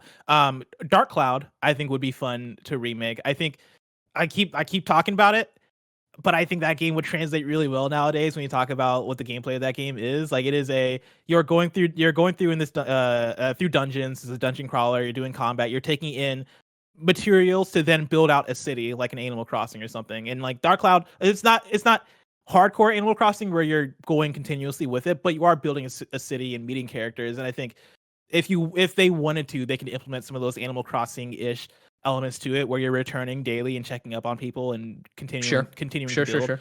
I think there's something there in terms of bringing back Dark Cloud, and then it's too niche. They wouldn't want it. Yeah, but like, make it a hit though. You know, it's niche now, but if you pushed it, I think there's something there. And then another one that's way too niche that they're not going to do, but Eco I think could do with a great remake in the same way that you did Shadow Colossus. I think Eco would be awesome, but it would not sell as much as Shadow Colossus, and so they wouldn't do it. But I'd be into it. Yeah, I mean, on my list I have Infamous, and it's that thing of, I don't think that's the smart decision. That's definitely the superhero fan in me, but I think Infamous 1's story was the best, and and it continues into Infamous 2 really. I think that could be a cool thing to remake and try to double down on superheroes and the popularity of them now. But the problem, of course, is that I think superheroes are popular now because they are the superheroes you think of. Whereas when Infamous released in 2009, we weren't surrounded by the MCU, and we weren't surrounded by great Batman games, so-so Avengers games, amazing Spider-Man games, no pun intended. Like, I think now you try to drop that again, and it would be a thing of like, oh, it's cool, but I'm over superheroes, or I'm waiting for the next Spider-Man, or I'm not in the mood for that. So I wish that was the case, and I put it on my list as a hope, but not a realistic one that I think would happen. That makes sense. Yeah, anything else? Parasite I mean, there's one that I'm thinking. Okay, yeah, Parasite Eve, come on. Yeah, 1998. Come on, let's go. We've been talking about it. You know, we made the perfect pitch for it. Give it to Kojima. Let's go. It's another Konami one, right? Just have him sign over the rights. You want to talk about niche? No. Parasite Eve? Yeah. Parasite Eve is Square Enix. Square, right? I screwed that up. But yeah, no, I think that'd be a fantastic one to do. Like, I mean, there's so many that we could name that'll be way better than when I say better, I think way more interesting, I should say, than a Last of Us remake. But that's the problem, right? Is like even in the chat, like I asked you all, start shouting them out here, right? And a lot of people is obviously backing Dark Cloud. Tristan wants Dead Space, of course, that'd be fucking awesome. Oh yeah. Ryan Powala Higgins says reboot Buzz Quiz World as a daily online PlayStation game show. Exactly, like that. I mean, we see the popularity of I almost said Jazz Jackrabbit, Jackbox, right? And like do the exact same thing. Have a and they tried with PlayLink for so long, but remember how much people loved 1 versus 100? The fact that like nobody figured out in the console space how to get a game show running during COVID is ridiculous. Yep. I mean, you could have fucking crushed if you were like, Buzz Quiz World is back, and you play live with the world at, it's 4 a battle p.m. royale Eastern or whatever. Yeah, exactly. And that's it. It just goes on and go like that. Like, come on, there's so many great things there. But again, that's fun PlayStation. We have to think like boring business-minded PlayStation. We want to sell as many copies of a game as we can. Let's get The Last of Us out there. That'll be a thing. We want to we the people making the game want to remake Uncharted, but we know that that'll take more work. So to prove it, we'll remake Last of Us first. All right, go for it. You know what I mean? Like, yeah, you got to keep going like that. Lou wants a remake of Fatal Frame. That'd be another fun one. I'd love to see that. A few people were saying Persona 3. Oh, okay. I was thinking about Persona a little bit, and like you would have to license that out, right, from Atlas. Yeah, to make that actually Sega, work. Technically, Sega, yeah, that's what I was trying to think of. Yeah. And I mean, but that would be such a cool thing, right? Even if you did, I was gonna say Persona 4. I was thinking about Persona 4 as well, just because I was listening to some podcast that made me realize a lot of my problems with playing Persona 4 Golden is that the menus aren't nearly as like sleek, and it's not as like as satisfying going through them, especially during like battles and stuff. The menus in Persona 4 Golden are very dated. So if you just bring it update the visuals, give them new character models, and like really update those menus, I think that would go a long way for a game like that. Like the reason I hesitated a little bit was because when I think of Persona, right, thinking of what modern Persona looks like, it's Persona 5. And if you're going to remake or I guess upres or do whatever to Persona 4 Golden, you would have to like retranslate that in a way that works. Yeah. Because Persona 5 has personality. Like that is an art style. Yeah. Persona 4 Golden, the characters in the world look very much PS2, and it's the UI that kind of establishes that style. You would have to figure out how you want those characters to look like if you're going to remaster or remake Persona 4. Which They'll never do I'd be it. down they're, for, They're going to be but- too focused on what the fuck they do with Persona 6 ever, but for sure. Here's one for you. This comes from the live chat. Blessing Adeoye Jr. Joshy G says remake God of War 1 through 3 into one game in God of War 2018 style. I think that's a bridge too far. I think that's a bit too much.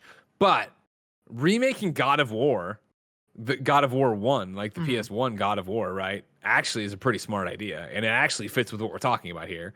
That they want like proven successes, and they want to, as we're talking about, like, and you talked about, right, of like, rather than think about adding new IPs to franchise, why not take the IPs we already have and make different games there? So that, you know, Sony Santa Monica's God of War 2, the sequel to God of War 2018, continues on its way, Ragnarok. But at the same time, you have somebody working on, here's Kratos' original story, and we're putting it into a modern lens and a modern game, and putting it out that way, a modern action game, right? God of War Origins.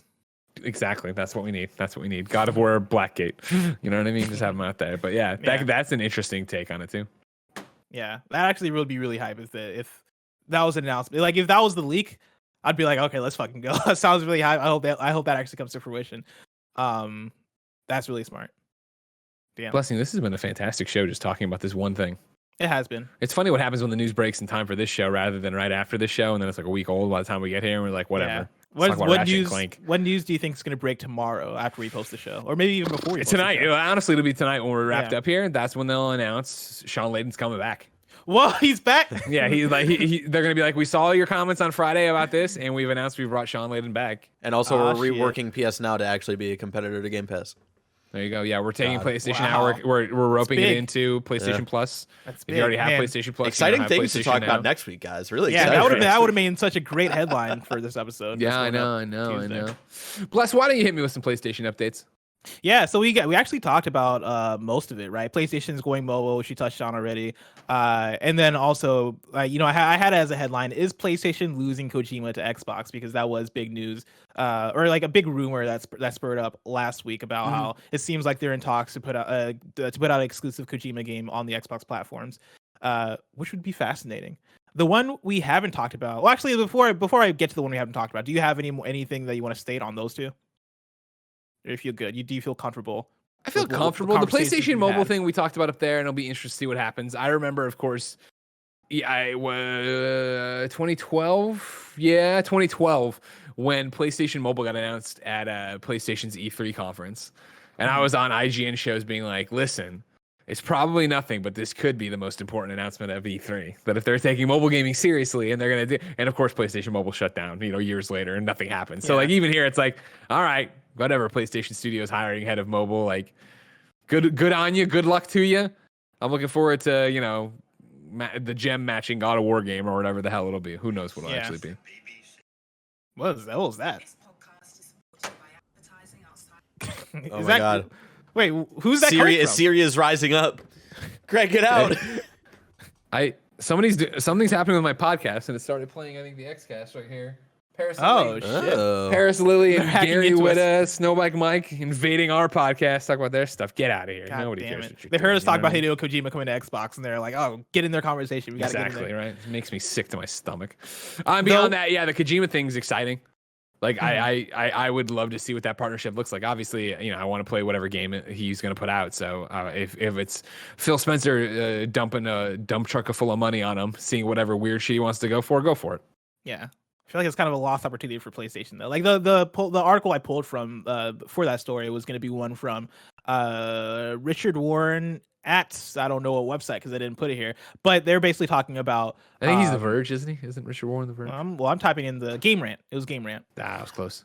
But the whole article was basically talking about how that is a missed opportunity for something like DualSense, which is this fun new technology it would be fun to see Hideo Kojima take advantage of that, which I agree with. Like that'd be really cool. But yeah, I guess go where the money goes, Kojima. Yeah. Makes sense. One of my favorite Dave Chappelle bits is him talking about how, like, people ask me if I like Pepsi or Coke more, and all I know is that Pepsi paid me the most last, and so it's tasty. I love Pepsi, and I get that. The one headline we haven't touched on yet this episode comes from PlayStation Lifestyle. I'm pulling from Zarmina Khan over there, and they write, London studio working on a new PS5 multiplayer game, ? There's been rumblings about PlayStation London studio working on something major for a while, but the project has been kept tightly under wraps. Speculations once suggested that the team was tasked with creating a virtual reality version of Horizon Zero Dawn, but job listings published later by developer Firesprite, former Sony Liverpool devs, indicate that London Studio is no longer involved in that project. Now, new job listings published by PlayStation London Studio reveal that the developer is working on a brand new PlayStation 5 IP. Quote, "We are really excited to open this hire for an experienced online gameplay designer because it's a role of crucial importance to the new PS5 project we are working on at London Studio," reads the job description for a principal online gameplay designer.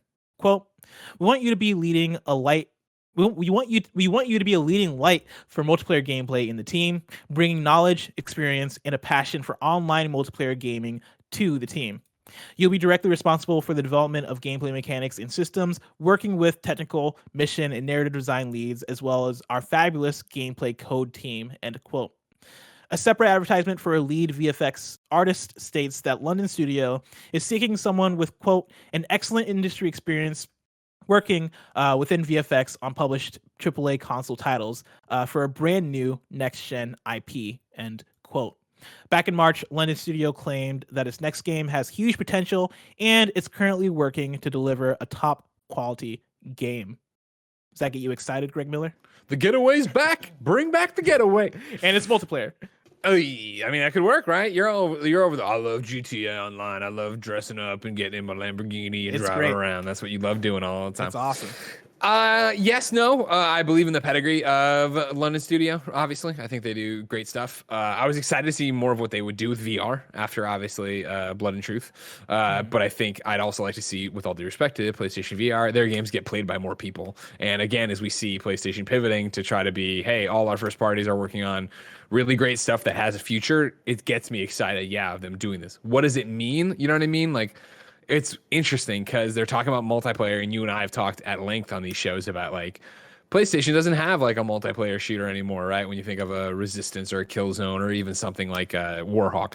And I think my argument's always been, but do they need to? Does anybody really care about an exclusive like that? And so that makes me go, ugh. But then I think about it where, Helldivers, Outriders, these are online multiplayer games, right? And I think you see the success right now and the moment Outriders is having. It'd be really cool to see something like that from a PlayStation developer that was, it's an online game, but it's about being a team of 3 and it's about going to do something. And if it is London Studios, I would imagine it's going to be some kind of crime drama, we're in the mix here in a gritty London kind of thing, and we are working together to take on banks or take down heists or whatever the hell it's going to be.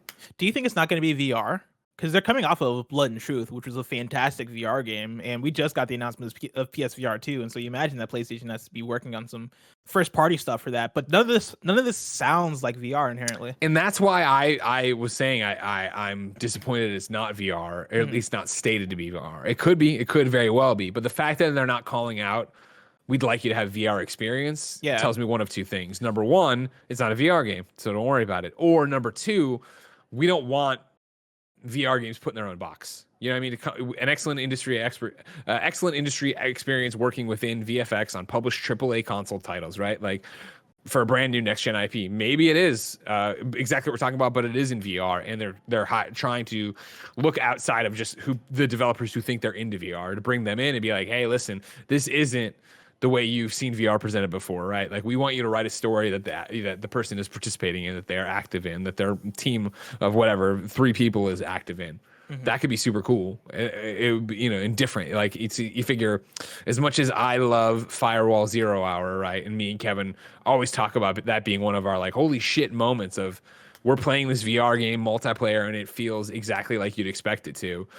For me, and again, the audience, PlayStation is cultivating, building, and growing here. There was no story to it. So it was like, do I want to come back and get better at it? Sure, whatever. But I wasn't like, really drawn to chase their battle pass or doing like that. If it was something of a multiplayer game that has a narrative attached to it, and we're also getting loot, doing things, and doing it all in VR, that could be really cool. Yeah. And I'm looking forward to whatever this is. Like, I like the idea of London Studio trying out something different because Blood and Truth I've very much loved. It seems like they're a very skilled studio. They know what they're doing. Whether it's the Getaway multiplayer or a VR Blood and Truth-ish multiplayer game, we'll have to wait and see. We will have to wait and see. Greg, now it's time for PlayStation Picks. This is where you highlight a few of the cool-looking games coming to PSN this week. In terms of big hitters, the one big quote-unquote game coming to PSN, Super Meat Boy Forever. I'd put quotes around big just because it's not like a AAA game. You wanted to insult them, I understand. Yeah, I wanted to take them to task. No, Super Meat Boy Forever is pretty fun when I played it at the beginning of this year. Don't expect original Super Meat Boy, though. You'll be very don't expect it is an this is the endless runner, right? Yeah. It is a one-button game. And it's procedurally generated levels. Like, it's fun. It's different. Don't expect Super Meat Boy. But if you want Super Meat Boy, just play Super Meat Boy again. Yeah. But yeah, that's coming to PS5 and PS4 Friday, April 16th. As far as the actual picks themselves, let's start off with Poison Control, which is coming to PS4 on Tuesday, April 13th. Spirits are being trapped in poisonous manifestations of their despair, and only Poisonette and her soulmate can purify them. Venture through the different Bell's Hells to defeat enemies, learn the stories of fallen souls and other Poisonettes, and fight your way to heaven in the stylishly twisted action shooter. Does this do it for you, Greg Miller? No, that's not doing it for me. Actually, I haven't seen them shoot anything yet. Fast. Here we go. Purge the corruption. Okay, there we go. So basically, it looks like it looks like Galgun without the orgasms. Yeah, and it has this fun like Splatoon ink on the ground mechanic that looks like Splatoon. Like, stylishly, it has a little bit of that anime persona. It reminds me of Danganronpa, honestly. Danganronpa would probably be a better. Yeah. These scenes. Yeah, it looks like Danganronpa and Splatoon had a baby with a first-person shooter or a third-person shooter or whatever. Yeah. And you can also fight. What is this game? Hey, man. Again, I don't pick him. That's a lie. I do pick him. I pick him. I put him here. This is his PlayStation pick. I know somebody's gonna look at this and go, "Oh yeah," especially this part right here that we're seeing. Another pick for you. Is The Dark Side Detective, A Fumble in the Dark. This is coming to PS4 and PS5 on Thursday, April 15th. Deluge your room with Sage and pack up your travel-sized Ouija board. Yeah. It's time to re-enter Twin Lakes, America's 34th most haunted city. Join Detective McQueen as he puzzles his way through 6 chilling cases, risking life and pixelated limb to solve the macabre mysteries that plague the poor town. I love the idea of America having a 34th most haunted city. Who's the developer for this? I can search it up. I don't know. Search it up for me. Search it up, baby. Search up Dark Side Detective. Points and also clicks. Oh, it's a point and click on it. The developer is Spooky Doorway, and it is published by Akupara Games. Okay. I forget the name of the game this reminds me of that came out a few years ago. It kind of looks like Thimbleweed Park to an extent. Yeah, that's what I'm thinking. Ron Gilbert's. Yeah, it's got that similar vibe. Yeah, it seems like it's all about the humor, right? Yeah. Yeah. It looks like a pretty fun game. You gonna play it? There you go. No, coward. I ain't got time. I'm playing too many games right now. Blessing. It's time for what you've been playing. What you've been playing? Well, we played some of that What the Dub on Friday on stream. What the Dub was one we talked about last week during our PlayStation Pick segment. It's basically a Jackbox-ish sort of game where the game presents like a fun like movie scenario, like an old school black and white usually like type of movie scenario. And they basically have like one scene where it is blank and you have to fill in what they're saying. Like, just do like a fun bit to make people laugh. And it's very Jackboxy, where you put in the suggestions, people vote on which ones they think are the funniest or the best, and then you get points based off that. It was a pretty fun time. I was surprised by how fun it was, given that I don't think the developer has any association with Jackbox. It seems like they're very much doing their own thing, but it very much has the look and feel of a Jackbox game. Yeah, it definitely has the look and the feel, and that was one of the things I thought was interesting about it, where when we were playing it, it's super enjoyable. I liked it. I recommend it, kind of thing. But then it was this idea of like, oh, okay, like it looks so much like Jackbox, even the way they're doing it. And then the feel of it's Jackbox. And then when it like the games are the ones we played. You can change how long they are. The first one we played, the just default though, went by really quickly. And it was that idea of like, oh, this is interesting, and it's $8 on PSN, I think. Yeah, $8 cheap on PSN. So it's like cheap, but it's this thing of like, it's weird to see a Jack, and I'm using air quotes, a Jackbox game broken out on its own, where there is nothing. You know what I mean? So it's like, well, why would I buy this over the Jackbox thing? Because I like this and this is fun, but then there's in a Jackbox you get multiple games you could play. I mean, this is cheaper than the Jackbox. I think is the thing. I know more. If you broke out any of the Jackbox games, I think they probably would end up being around like the $7-ish. Yeah, because like right after we played this, like I got a code for the game on PlayStation, but I had the thought of, man, it'd be great to play this with friends. And if I were to play this with friends, I'd probably do it over Discord with the watch stream stuff. And so I went ahead and just bought the game on Steam. Gotcha. Because I think it would be a fun use case there, and it's quirky and different enough that I think it could make for 1, 2, or 3 nights of fun with friends. And that's $7, for $7, right? $8. Yeah, for $7, I think that's more than enough. Sure, that's true. And again, I liked it. I will play it again. Also, easy trophies. We were just popping achievements left and right on Mike's thing when we were playing, so it's great to have that going. But yeah, I liked it, and I liked making each other laugh and screwing around with the stuff. So I definitely see the value, and I definitely like it. Yeah. But it is that thing of, as somebody who's played a lot of Jackbox, especially during COVID times, like it's that, okay, cool. Like, you know, it's if you have to watch stuff and see if you really like it. Obviously, I like writing funny things and having an AI robot say it back, so it worked for me. Yeah, and it worked surprisingly well too. Like for some of the stuff where I was like, I don't know if it's gonna say this the way I wanted to. It ended up working, which was really nice. And you can do sound effects and stuff. Get pretty creative with it. And like you said, you could raise the time, right? You can do more rounds. You can do more rounds. Yeah, cool. Because that was like my one critique with it, where it started off, the default I think is like 35 seconds, maybe 40, and it was not nearly enough time for me to be creative. You need that pressure. You need that pressure to write your prompt. What are you gonna say? What are you gonna make them say? It was so much pressure though. I feel like I was doing way better in Jackbox games when it came to that sort of pressure, and I think maybe there was more time there, but I couldn't tell.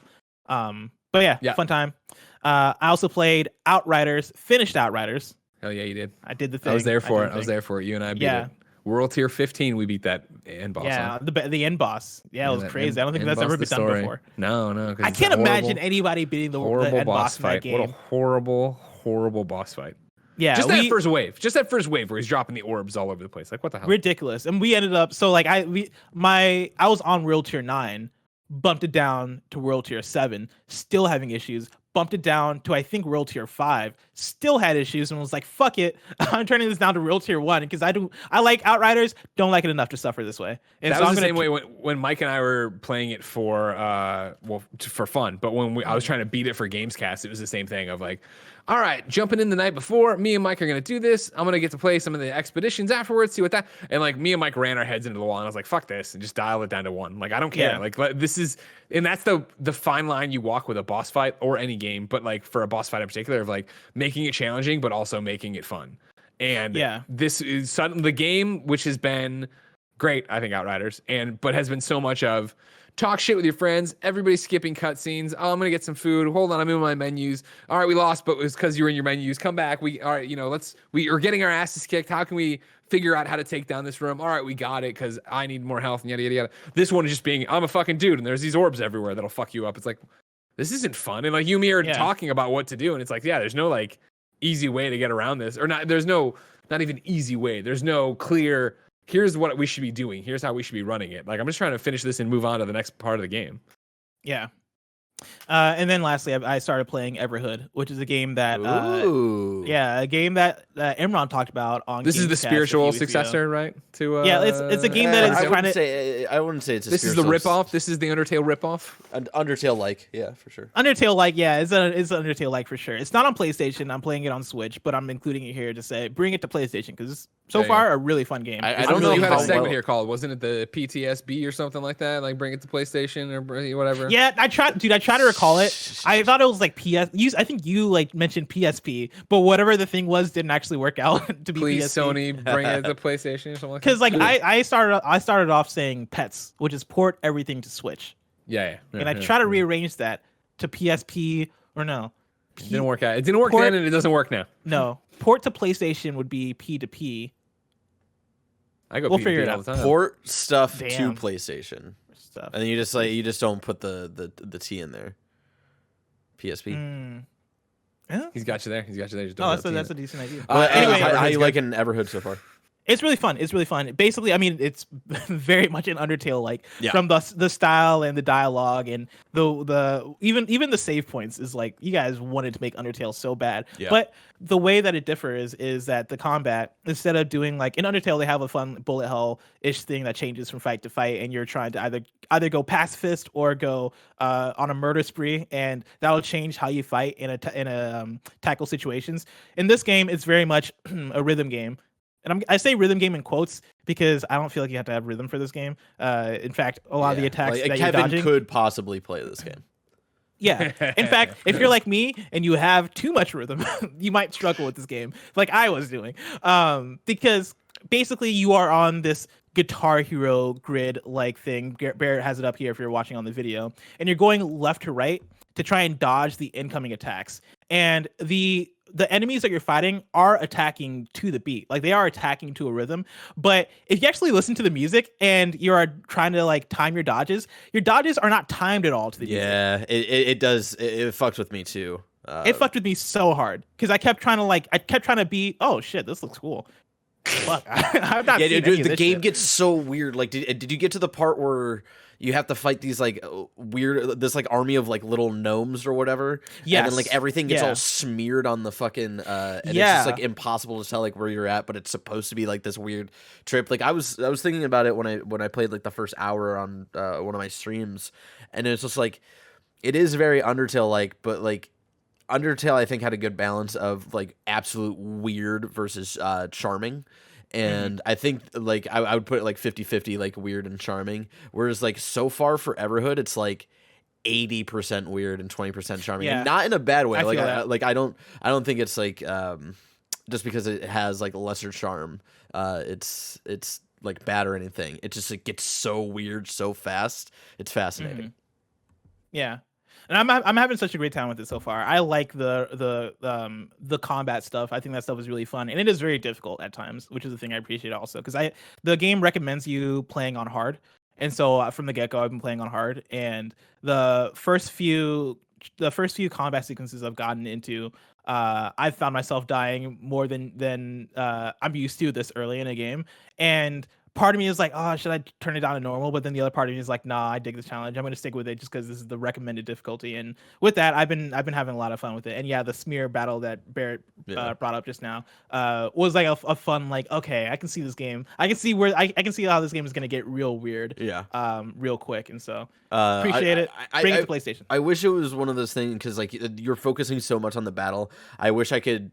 It gets so intense it's hard to pay attention to like the rest of everything else that's happening on screen. Like I wish there was like more of a balance to be able to like look at all like the funny and cool stuff that's happening at the same time, which I think is something that Undertale was able to pull off since it was slightly turn-based as well. Where you could like take a moment to breathe and like take in like what like your enemy is doing and stuff like that. So yeah, there's a lot thrown at you, but I am really digging it, and I understand why they probably didn't put it on PlayStation yet. And I think for a small game like this, Money. It's hard for them to be found, especially on PlayStation. I think Switch was a good call to launch with. Maybe they'll port it over. I mean, right now, I think there is still that thing of, hey, if we're making an indie game, we have to focus on certain platforms because it takes a lot of work to put stuff put stuff everywhere. And PC and Switch are probably the focus. PC probably because it's easier to develop for and publish games on PC, and then Switch because Switch will probably still get you higher sales for your game compared to Xbox and PlayStation. Like if you're gonna put your game on Xbox to start with, you're probably going for Game Pass or something along those lines, and on PlayStation, maybe you're partnering to be a PlayStation indie or something along those lines in order to get that bump. But if not, if you don't have either of those, then I can definitely understand why you go Steam and Switch first, and then everything else later.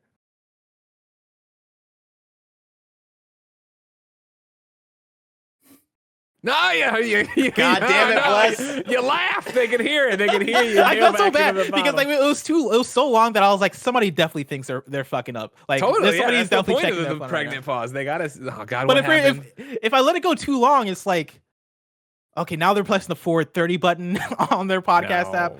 They're trying to figure out like what the fuck is going on here. Into it. Yeah.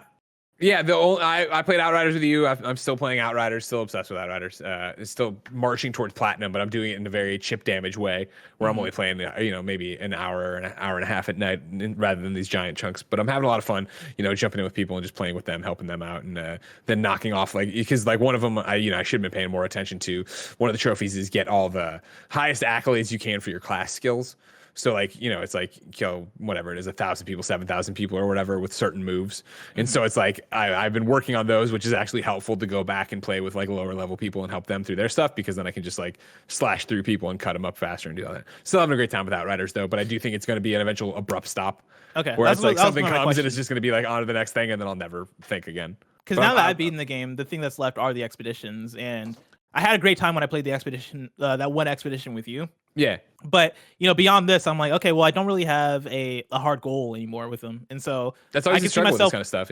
Yeah, I can see myself playing the game for as long as I have friends playing it, if they keep calling me in. But aside from that, I have no motivator. Yeah. If you're not in it for grinding out loot, trying to get an all legendary outfit or something like that, then yeah, totally, I can see why you'd fall off. Especially for as much as this cutscenes as everybody skips.